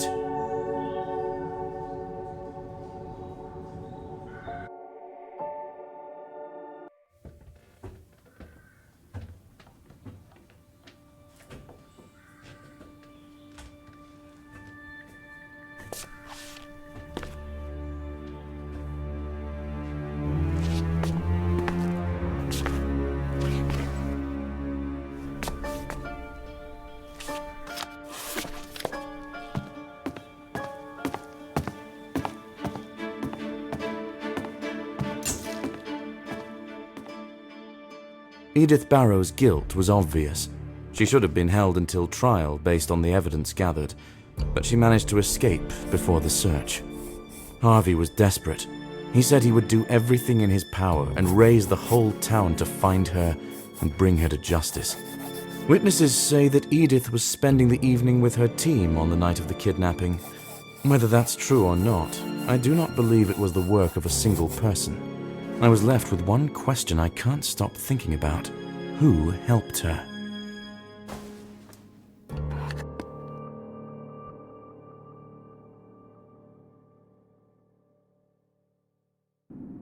I don't know who left that box there, but I do love a good puzzle, so I hope to figure that out soon.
We have taken your lady out for some fresh air. Margaret? Margaret! Solve the mystery of this letter to find her alive.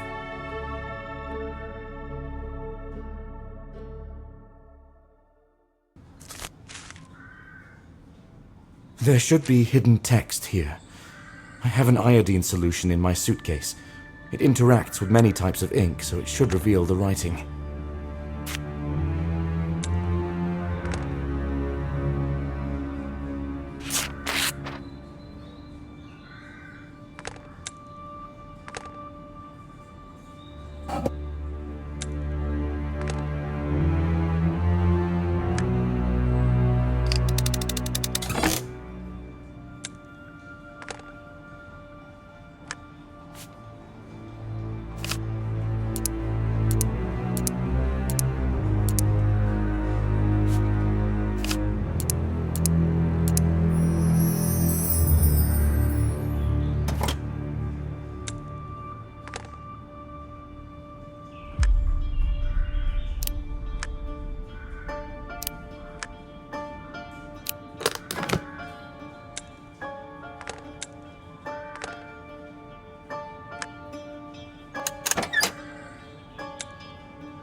It is almost a whole day's ride to this settlement.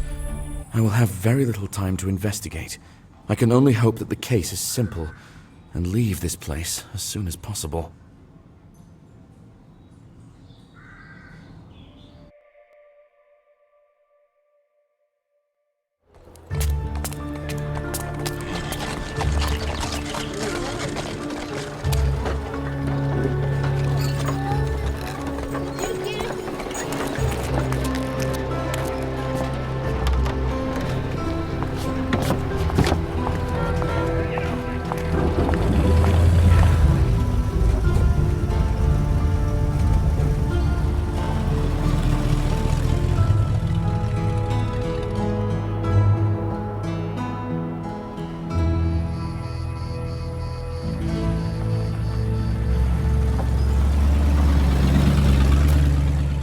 Greetings, brother.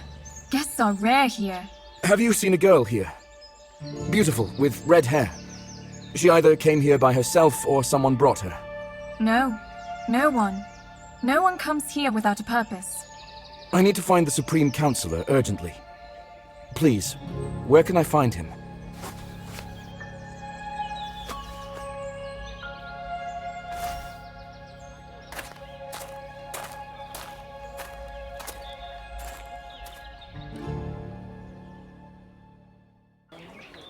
I was told the counselor should be in this house.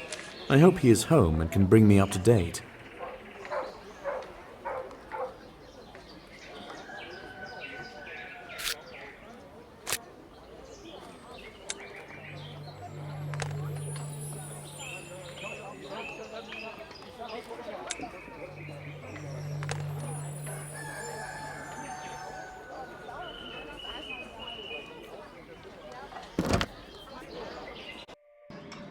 Hello, I am John.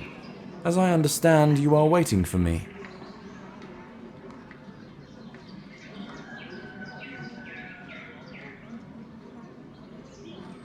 Hello, my name is Boyan. You must be a private investigator. Nobody wants to help me. I was promised that you would take on my case. Will you? Yes, I will help you. At least, I will try to. But who promised you that? Well, people. So here is what it's all about. My daughter Amber has gone missing.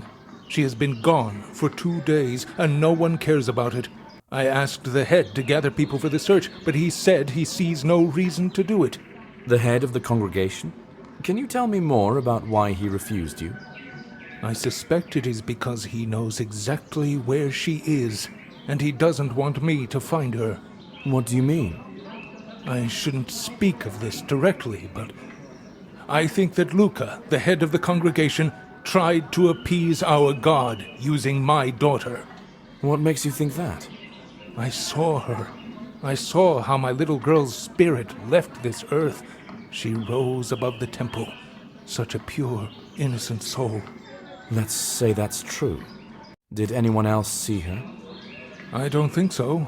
It was dinner time and everyone was at the cafeteria. But I know it was Amber.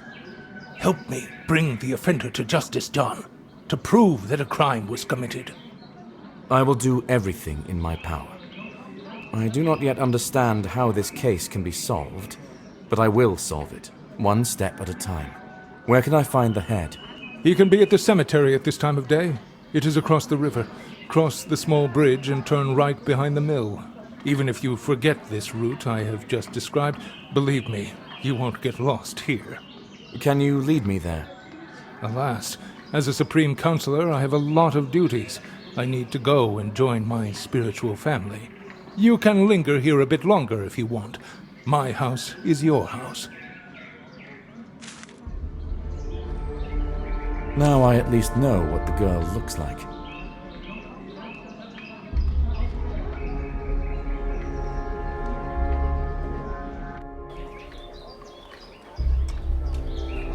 I need to get to the other side of this bridge. It makes sense that the members of the congregation eat together. After all, they consider themselves a family. It seems dinner has recently ended.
The owner of all this must dwell in that house on the left.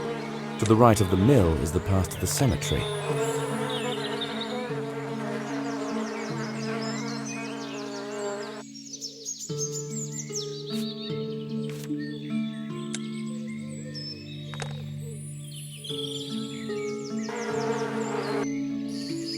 The cemetery should be on the other bank. I will borrow the boat to cross over. I'll be back soon anyway.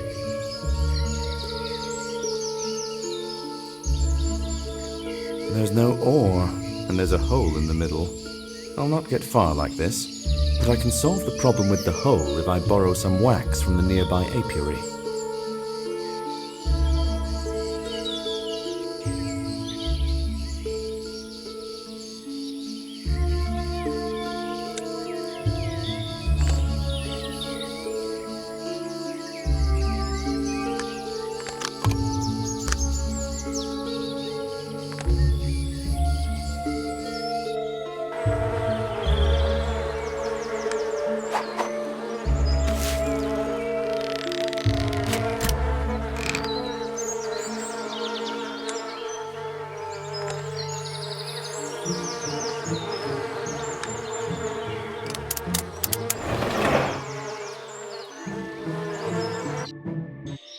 This barn probably belongs to the beekeeper.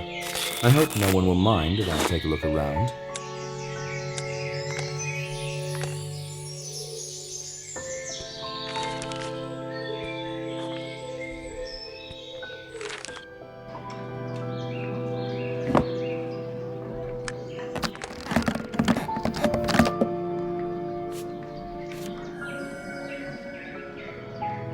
Perhaps this school conflict is not so harmless, or Amber knows something that I've yet to uncover.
There's Luca. His bearing is not as grand as I would expect from the head of this congregation. I hope I'm not interrupting anything.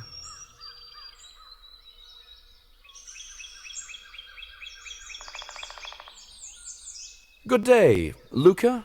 The Supreme Counselor told me where I could find you. Am I interrupting? Oh, not at all. I'm paying my respects to the departed members of our spiritual family, honoring them and praying for their souls. All the dead? There are a lot of graves here. I only commemorate by name those who gave their lives for the sake of the congregation. But I do consecrate all graves and pray for all the deceased, yes. Sounds like a lot of work. What do you mean, gave their lives for the sake of the congregation? We are all family here, and many are willing to make great sacrifices for the well-being of their loved ones. Historically, we have had many heroes whose deeds we honor to this day. That's a distinctly vague answer. However, truth be told, I came here to search for Amber, the daughter of the Supreme Counselor. Do you know where she might be, or whom she might be with? Amber is gone. I'm sure she merely lost track of time wandering somewhere, or came up with some entertainment for herself. You know children, they are restless creatures. Is there anyone in the settlement who might wish her harm? I beg your pardon? We all worship the same God here, and that affects us more than you can imagine. No one here would ever wish to hurt another person. Yes, I wouldn't expect you to answer otherwise. But still, is it possible that someone took a dislike to her? Don't worry, I will not accuse anyone without good reason. I do remember her mentioning a conflict with her classmate. They could not agree on who would be the better soloist for the choir. But you don't truly think that this girl committed a crime? As I say, I will not jump to accusations, but I must begin the search somewhere. Thank you. I'm sure she's simply somewhere nearby and will turn up on her own. I won't stand in your way. I need to finish my evening round. When I am done, you can find me at my home if I am needed. It is near the cafeteria. I remember that the entrance to the school is guarded by a dog. Perhaps there will be a treat for it in the cafeteria so I can solve this problem.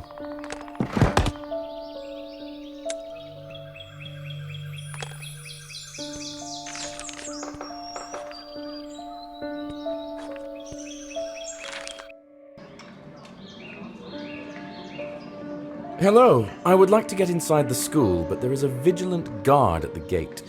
I want to strike a bargain with him. Do you happen to have some meat so I can feed the dog? To feed the dog? Aren't you sweet? I can help you, but I'd like to ask you for a small favor in return. To be honest, I'm in rather a hurry. Please tell me it's something that can be done easily and quickly. You look strong. Could you bring me a few things from the pantry? And I'll give you a bone for the doggy, his favorite. Oh, such a precious soul you are. You'd have liked it here. You should stay. Bringing the things shouldn't take much time. That's fine. Do you happen to know the Supreme Counselor's daughter, Amber? Can you tell me anything about her or her school life? I don't really get involved in school life. My job is to keep the children well-fed and full of energy. You'd be better off talking to her teacher. He's always at the school. Very dedicated. May Harvinder never turn his gaze from him. Harvinder? He's our god. He watches over the cycle of life and death, keeps everything in balance. But if he gets angry, he turns away from us. And then the balance breaks, then misfortune comes. So we do everything we can to keep his attention. Everything, huh? Well, that's none of my business. All right, I'm heading to the pantry. Don't go anywhere. I heard there was some sort of quarrel among the choir girls. Amber sings with them, so she may have been involved. I hope that helps.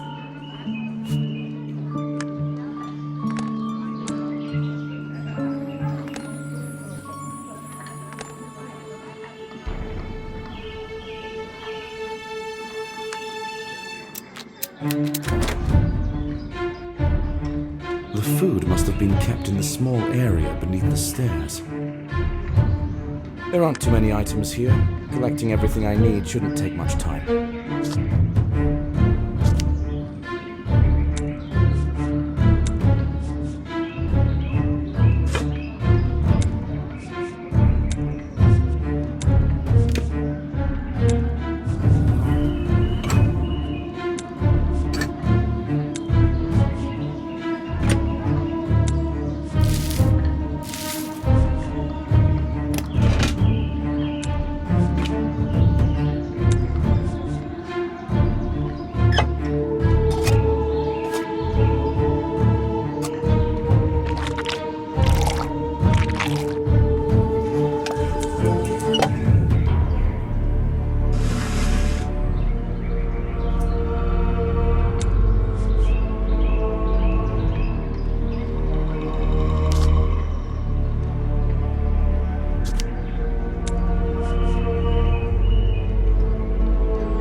Thank you.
Hello?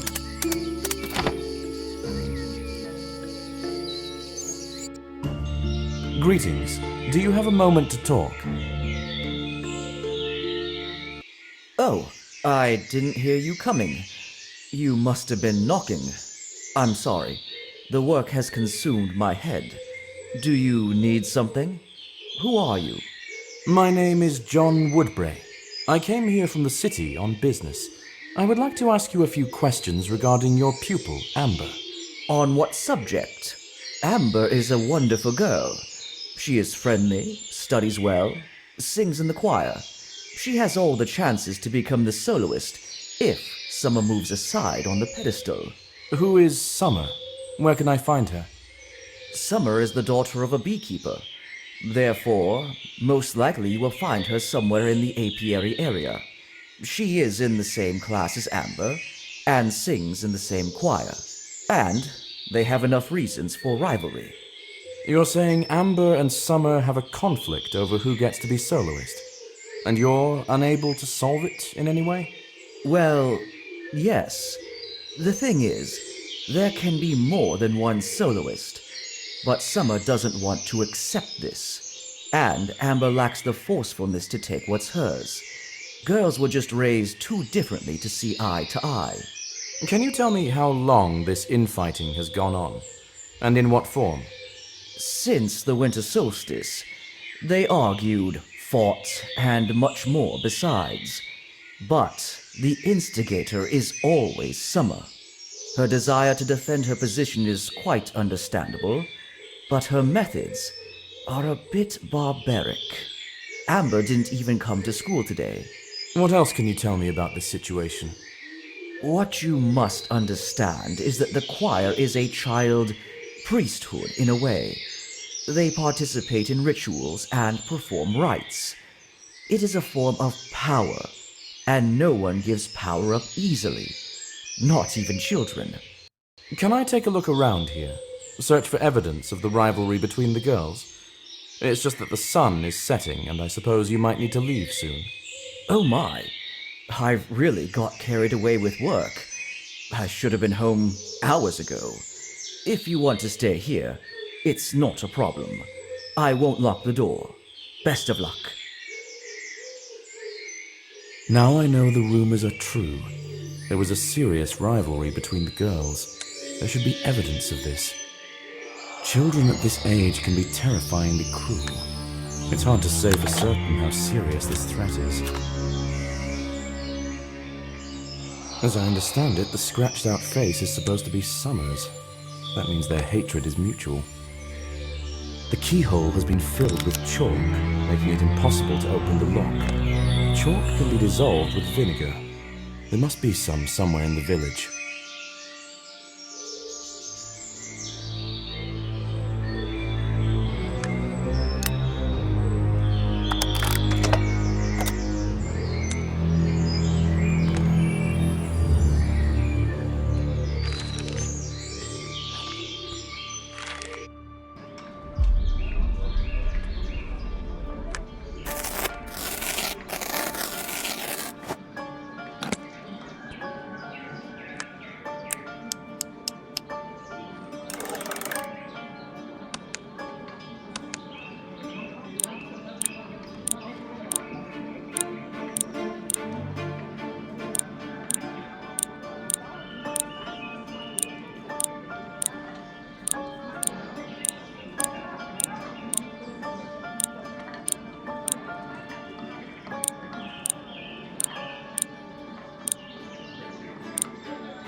I doubt that the counselor's only worry is his daughter's social life. He's troubled with something far graver. But what are these decisions he mentioned?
It's the shoe of a missing girl.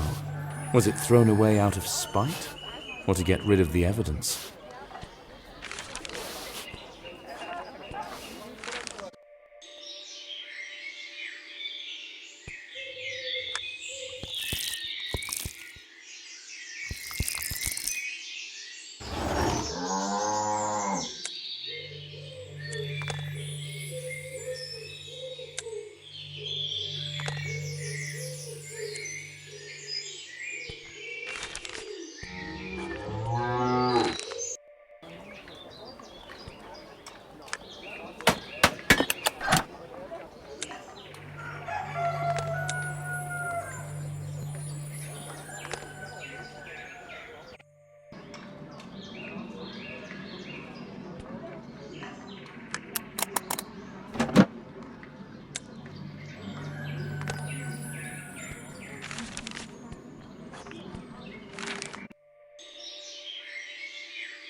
The spare key for the beekeeper's house that was mentioned in the note. Now I can easily get inside.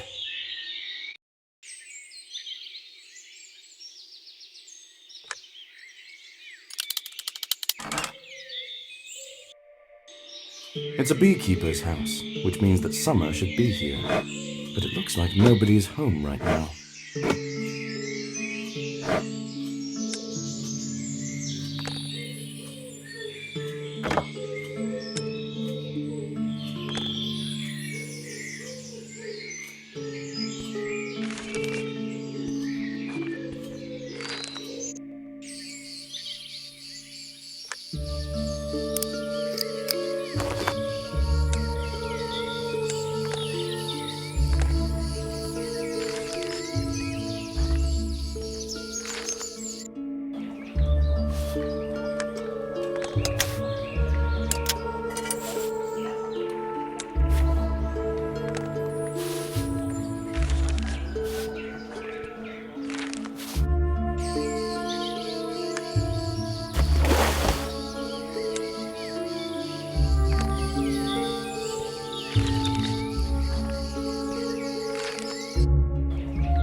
This is why the entrance was blocked, to hide the signs of a fight.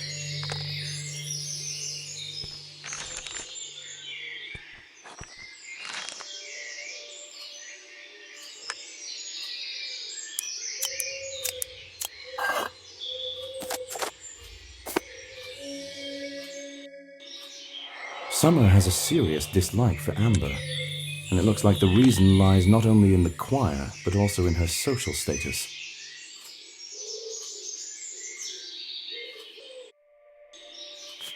There is a possibility that Summer could have done something to Amber. However, she is just a child. I need to find her and speak to her to clarify the situation.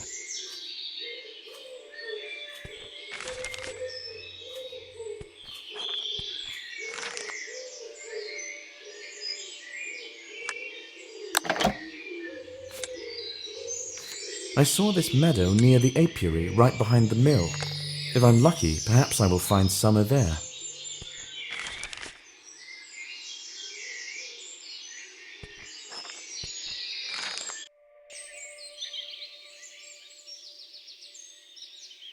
You're new here, and not dressed our way. Came here to join? I am looking for Amber. As I understand it, you two are in close contact. Do you know where she is? What? This stupid pig disappeared? Fine by me. Bye-bye. I don't know where she is, but she should stay there for good. It's serious. She could be in trouble. I understand that you didn't agree on something, but your infighting is far less important than this girl's life, and I want to help her. We didn't agree on everything. She's the reason my friends don't have time for me anymore, and why the boy I like doesn't notice me. All eyes are on her, and she does not deserve this. Listen, I'm not an expert in children's quarrels, so there's nothing I can say to you on that matter. Can you tell me where you last saw her? Yesterday.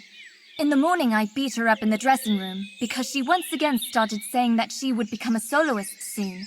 And in the afternoon, when I went to the cafeteria, I saw her walking to the temple with Luca. With the head of the congregation? Are you sure? Did they go inside?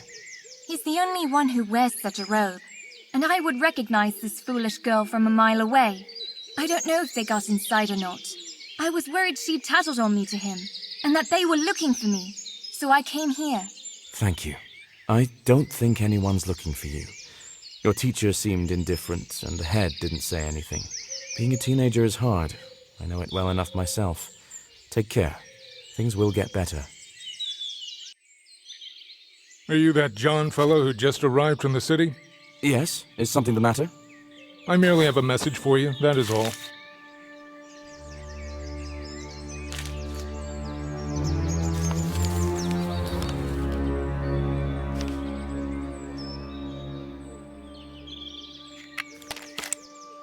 From whom?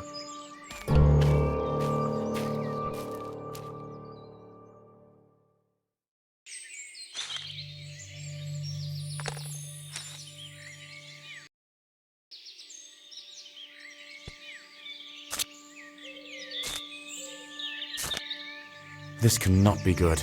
I should rush to the cemetery without delay.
No, no!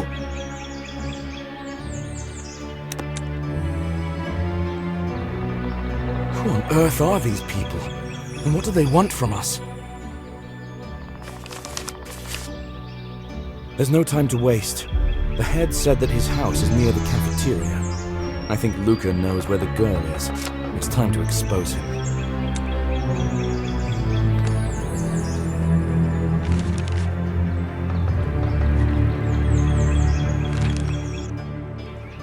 Here is the head. I have some things to say to him, and he will like none of them.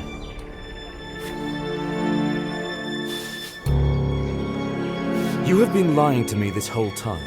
You know exactly where Amber is, because you took her to the temple, and no one has seen her since. That is why you did not react when I told you she was missing. These are very serious accusations, and they are groundless. I did not react because there is no safer place than our settlement. I am calm about her and about everyone else. In that case, when were you at the temple last? Where were you all day yesterday since morning? I said grace and shared a meal with my spiritual family. I conducted the morning service in the temple, and after that I went to my place of power to ask Harvender for guidance. This place is located far from the settlement, and no one saw you there, I presume. So no one can confirm that you were there the whole time? No one, since I go there alone. I must not be distracted, and I cannot be disturbed. The consequences could be destructive. Listen, you cannot so casually accuse me of such an atrocity. What did you do to her? What does that filthy god of yours want from little girls? Or perhaps he's not involved at all, and it is simply the absolute power over the cultists that twisted your mind. Enough! You are merely a foolish outsider, meddling in things he could not possibly understand. You and your metropolitan pomposity do not belong here. It is time for you to leave. And you are just a madman drunk on power, as all cultists are. Do not imagine I will be deterred. I will not leave until I find the girl. Here is a key to the temple. You may search every corner of it. I have nothing to hide.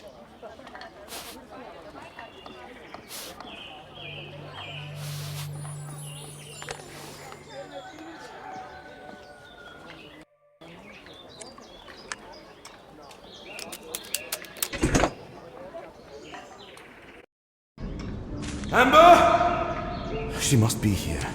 The temple is large, but I will find her.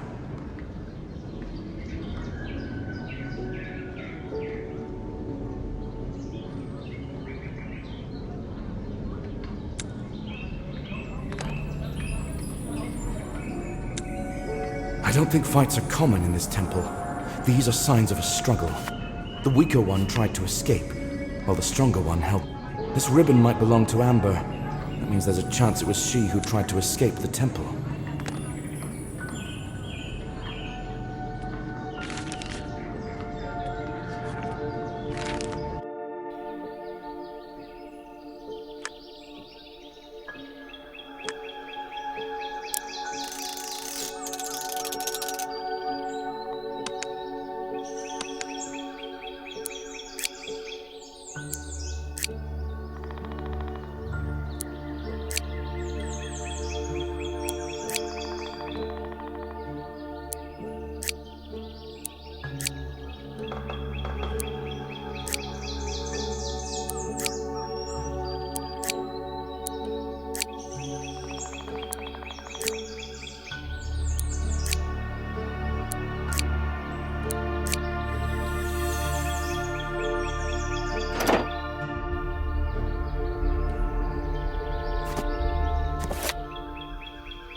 In this crypt are buried all those who were sacrificed to Harvender. This is what Luca meant when he was talking about heroes and feats.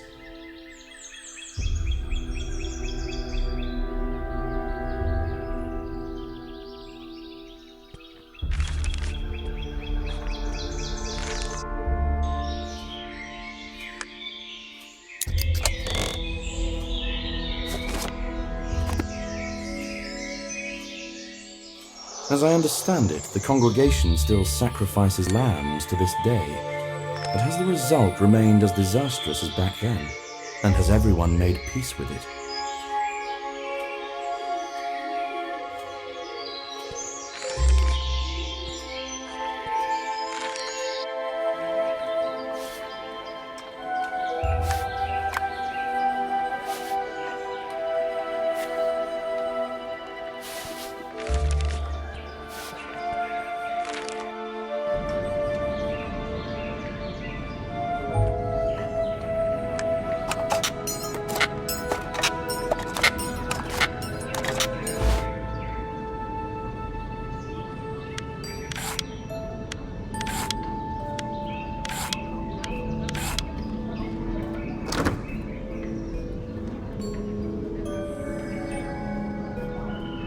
It looks like the procedure for performing the ritual involving human sacrifice. But I think those are children depicted there.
The local library.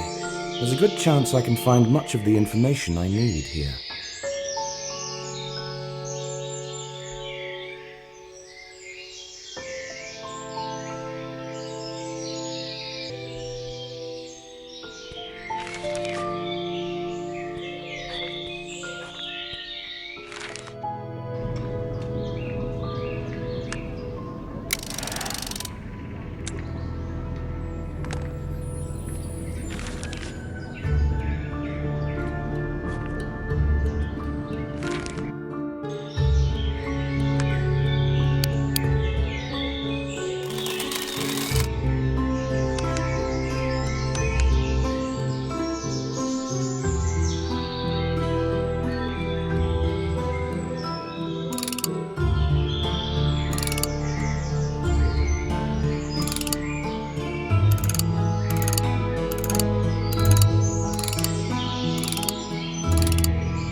So they practiced ritual human sacrifices in this settlement.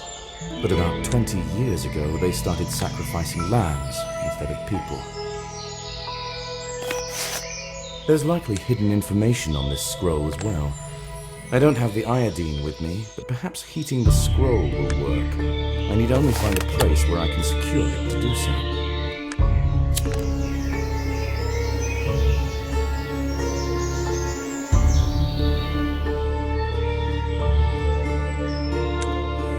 This scroll means the head is Harvinder's representative on Earth for his congregation, which gives him unlimited power to do whatever he pleases while pretending to be the voice of God.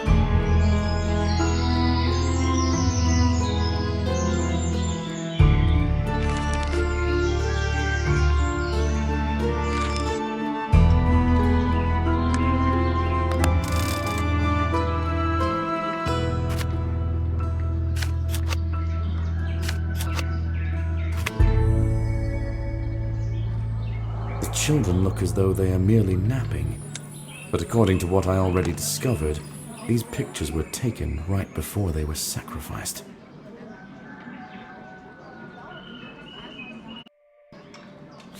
They actively practiced human sacrifices in this settlement.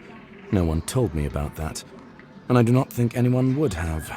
I should look for evidence in the head's house.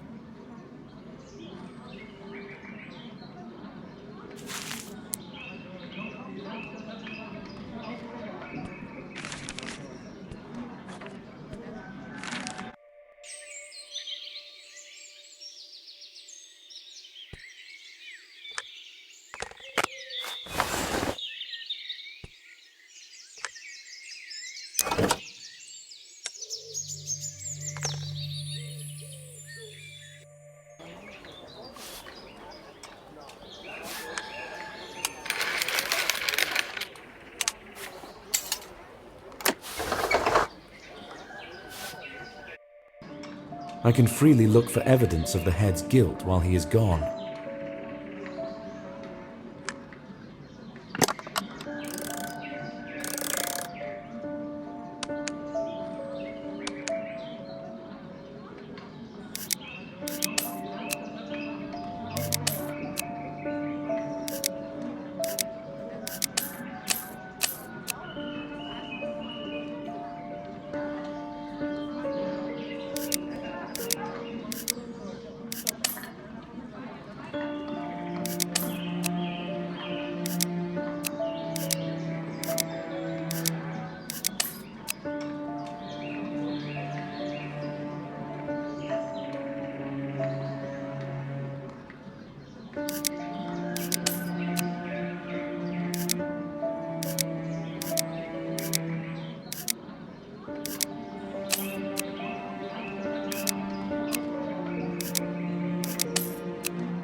I saw such wreaths in the pictures of sacrificed children. It was woven quite recently. That means the rite is either scheduled or has already happened.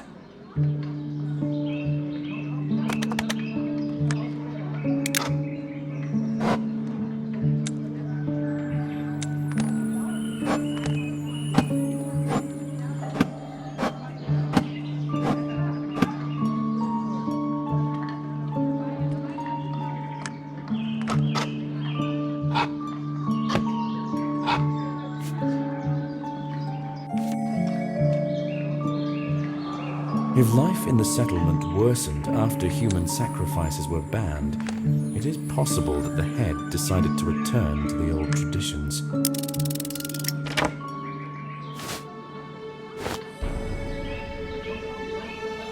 The cassock is covered in blood. The head probably wears it for sacrificial rites. Most of the stains are old, but one looks relatively fresh.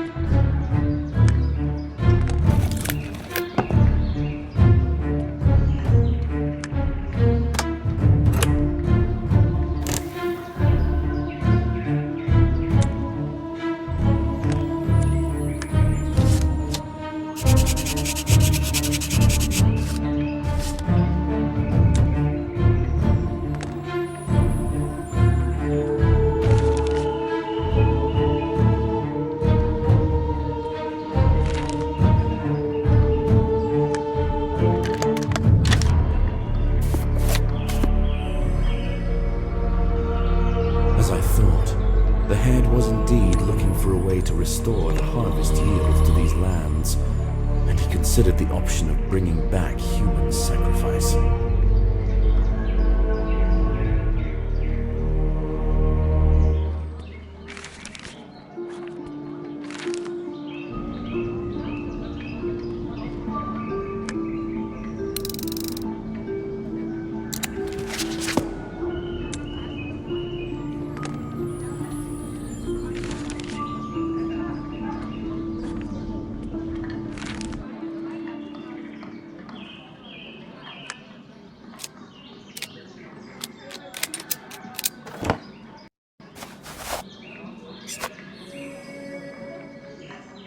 Judging by the bloodstains, this ritual knife was used recently.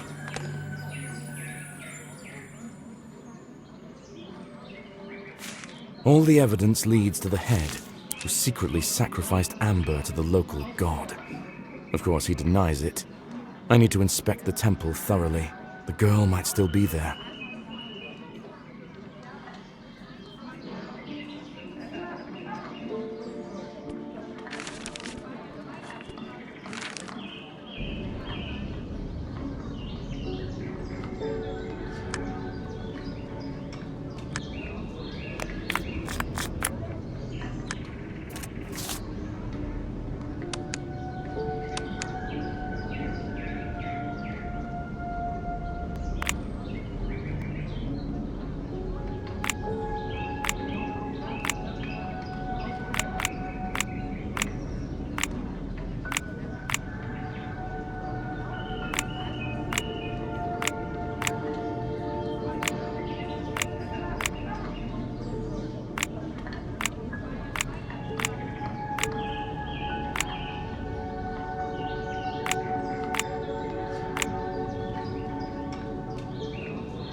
Turns out I was right.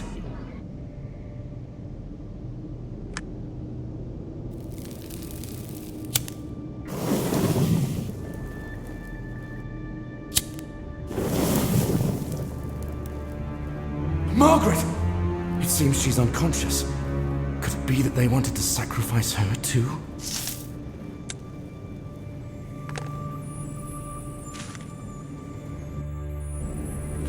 I've found Margaret. She's unharmed. That's the most important thing.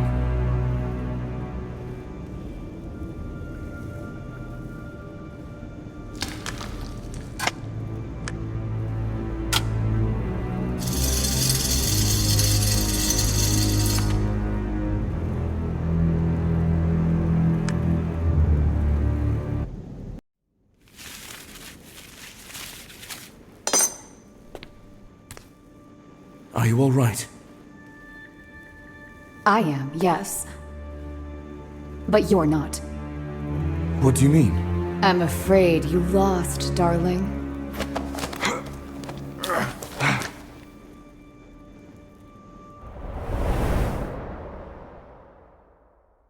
Were you at the square this whole time as we agreed?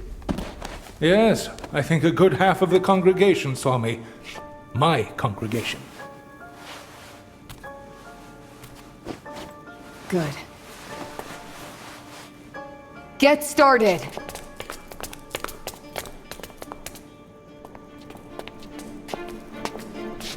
You heard her. We don't have much time. Place the corpse here, on the altar, with the wound facing up. Arrange the limbs somewhat dramatically, as though some sort of ritual had taken place here.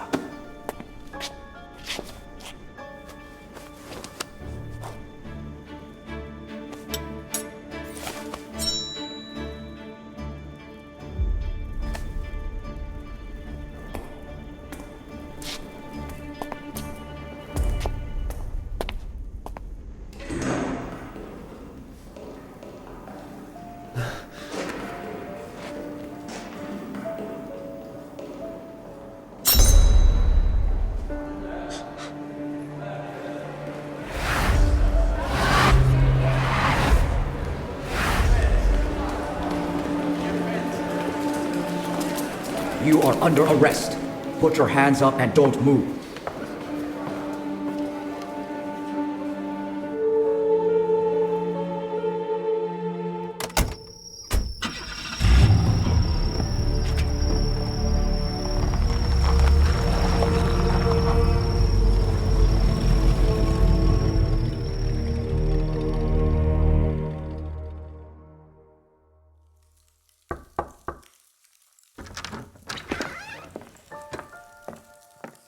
Oh, you brought your daughter.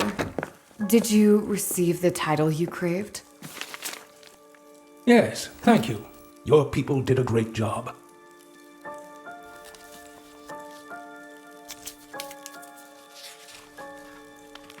I was already initiated and acknowledged as the head.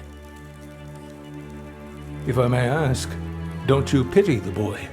We needed a scapegoat, and John's curiosity led me right to his doorstep.